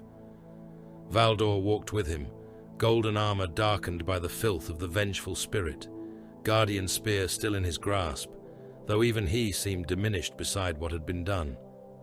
Around them moved custodians and chosen warriors in silence too absolute for ceremony. The Emperor's body was broken beyond the mercy of description. His armor was split. His flesh was torn, burned, pierced, and ruined by wounds that were not merely physical. His blood steamed where it touched the air. Light guttered from his injuries like the last glow from a murdered star. The face that had commanded terror, conquered the stars, humbled kings, and made demigods kneel was still his face, but something within it had been driven far beyond mortal pain. One arm hung wrong. His chest was a crater of burned flesh and shattered plate. Every breath, if breath it could be called, was a war against extinction. Yet he lived, or something of him endured. They carried him to the golden throne. MALCADOR was still there. Impossibly. No human body remained in any honest sense. The thing upon the throne had the shape of a man only because duty remembered the outline. His flesh had burned away in layers. His robes were fused to char, metal, and bone. His skin was ash held together by will. His hands were no longer hands, but blackened relics fused into the control surfaces, fingers curled like dead roots around the machinery of mankind's last chance. His face had collapsed inward around eyes that were pits of fading light. When the throne pulsed, cracks opened in him and revealed embers beneath, as if a corpse had swallowed a dying sun. The chamber stank of cooked meat, ozone, molten metal, psychic discharge, and old sacrifice. No one spoke at first. The throne still held, not because MALCADOR lived, because he refused to be finished. The wards around the webway trembled, but did not break. Beyond them, the demonic ocean hammered, shrieked, clawed, promised, and raged. The things beyond the breach had tasted weakness. They had felt the Emperor leave. They had thrown themselves against the old man with the hunger of gods. And still, somehow, the Sigillite had denied them. Dawn stepped forward with the Emperor's ruined body. For a heartbeat, MALCADOR's remaining soul light stirred, his head lifted by the smallest measure. Ash cracked from his neck and fell in grey flakes upon the machinery. His mouth moved. No tongue remained whole enough to form speech. Yet the words came into the minds of those close enough to endure them. "You are late." Dawn's face twisted as if struck. Valdor lowered his head. The Emperor was brought to the throne. The transfer should have been impossible. Nothing about the hour obeyed reason anymore. Machines older than the Imperium screamed beneath the stress. Cables uncoiled like serpents. Needles withdrew from MALCADOR with wet, tearing sounds and reached for the Emperor. Ward circuits flared bright enough to blind mortals. Servitors burned out where they stood, their augmetics popping, their meat splitting open from reflected force. Tech adepts chanted through static. Custodians formed a wall around their master, though no shield they carried could have mattered against the forces moving in that chamber. MALCADOR spent the last of himself. He did not merely relinquish the throne. He gave the Emperor time, a final cruelty, a final mercy. His soul, already reduced to a coal at the bottom of an ocean, flared once more. It poured into the machinery, into the ward circuits, into the Emperor's broken flesh, into the narrow space between death and continuation. He held the breach while the Emperor was bound. He steadied the failing systems while archaeotech needles entered the master of mankind's ruined body. He gave enough force for instructions to pass, for command to become continuity, for the loyalists to understand the horror of what must now be done. Not salvation, continuance. The Emperor would remain upon the throne. The Astronomicon would burn. The Imperium would survive without guidance, without warmth, without the living voice that had shaped it.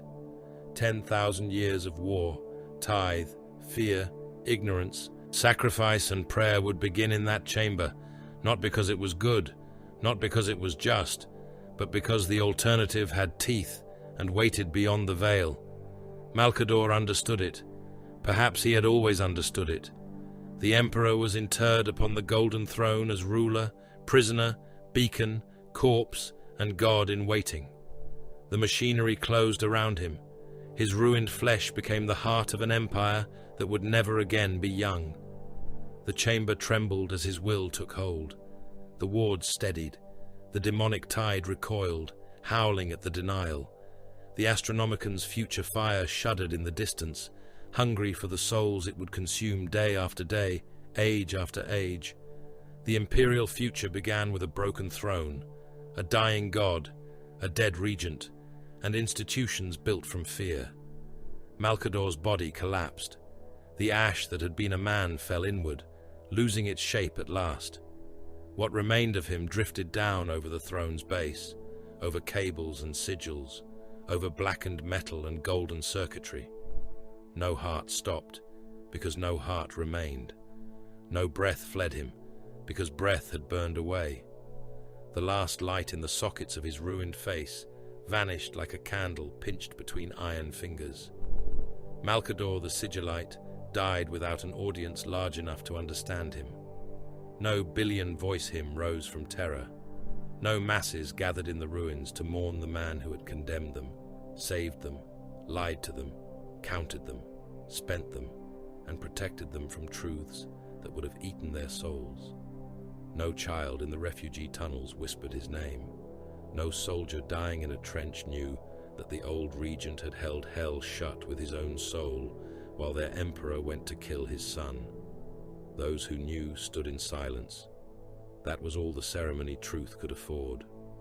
Afterward, his work survived him by becoming worse. The investigators he had gathered beneath terror hardened into something with authority above kings, generals, admirals, governors, and law. They learned to carry his doctrine without his restraint, and later ages would fear their seals more than armies. They would burn cities to kill whispers. They would break minds in the name of purity. They would condemn worlds because suspicion had become proof enough when survival wore the mask of holiness. The warriors hidden upon Titan inherited the demon war. They would become silver death in the dark, sons without ordinary brotherhood, knights without innocence, minds warded against the truths that ruined others. Their fortress monastery would stand behind veils of secrecy and psychic concealment, its armories filled with weapons sanctified not by kindness, but by necessity. They would know the names of things mankind must never name, and they would kill those things in places no historian would mark. They would also kill witnesses, erase memories, and preserve purity with the same merciless logic their founder had used upon them. The assassins became a blade in the hand of future rulers who would never possess MALCADOR's clarity.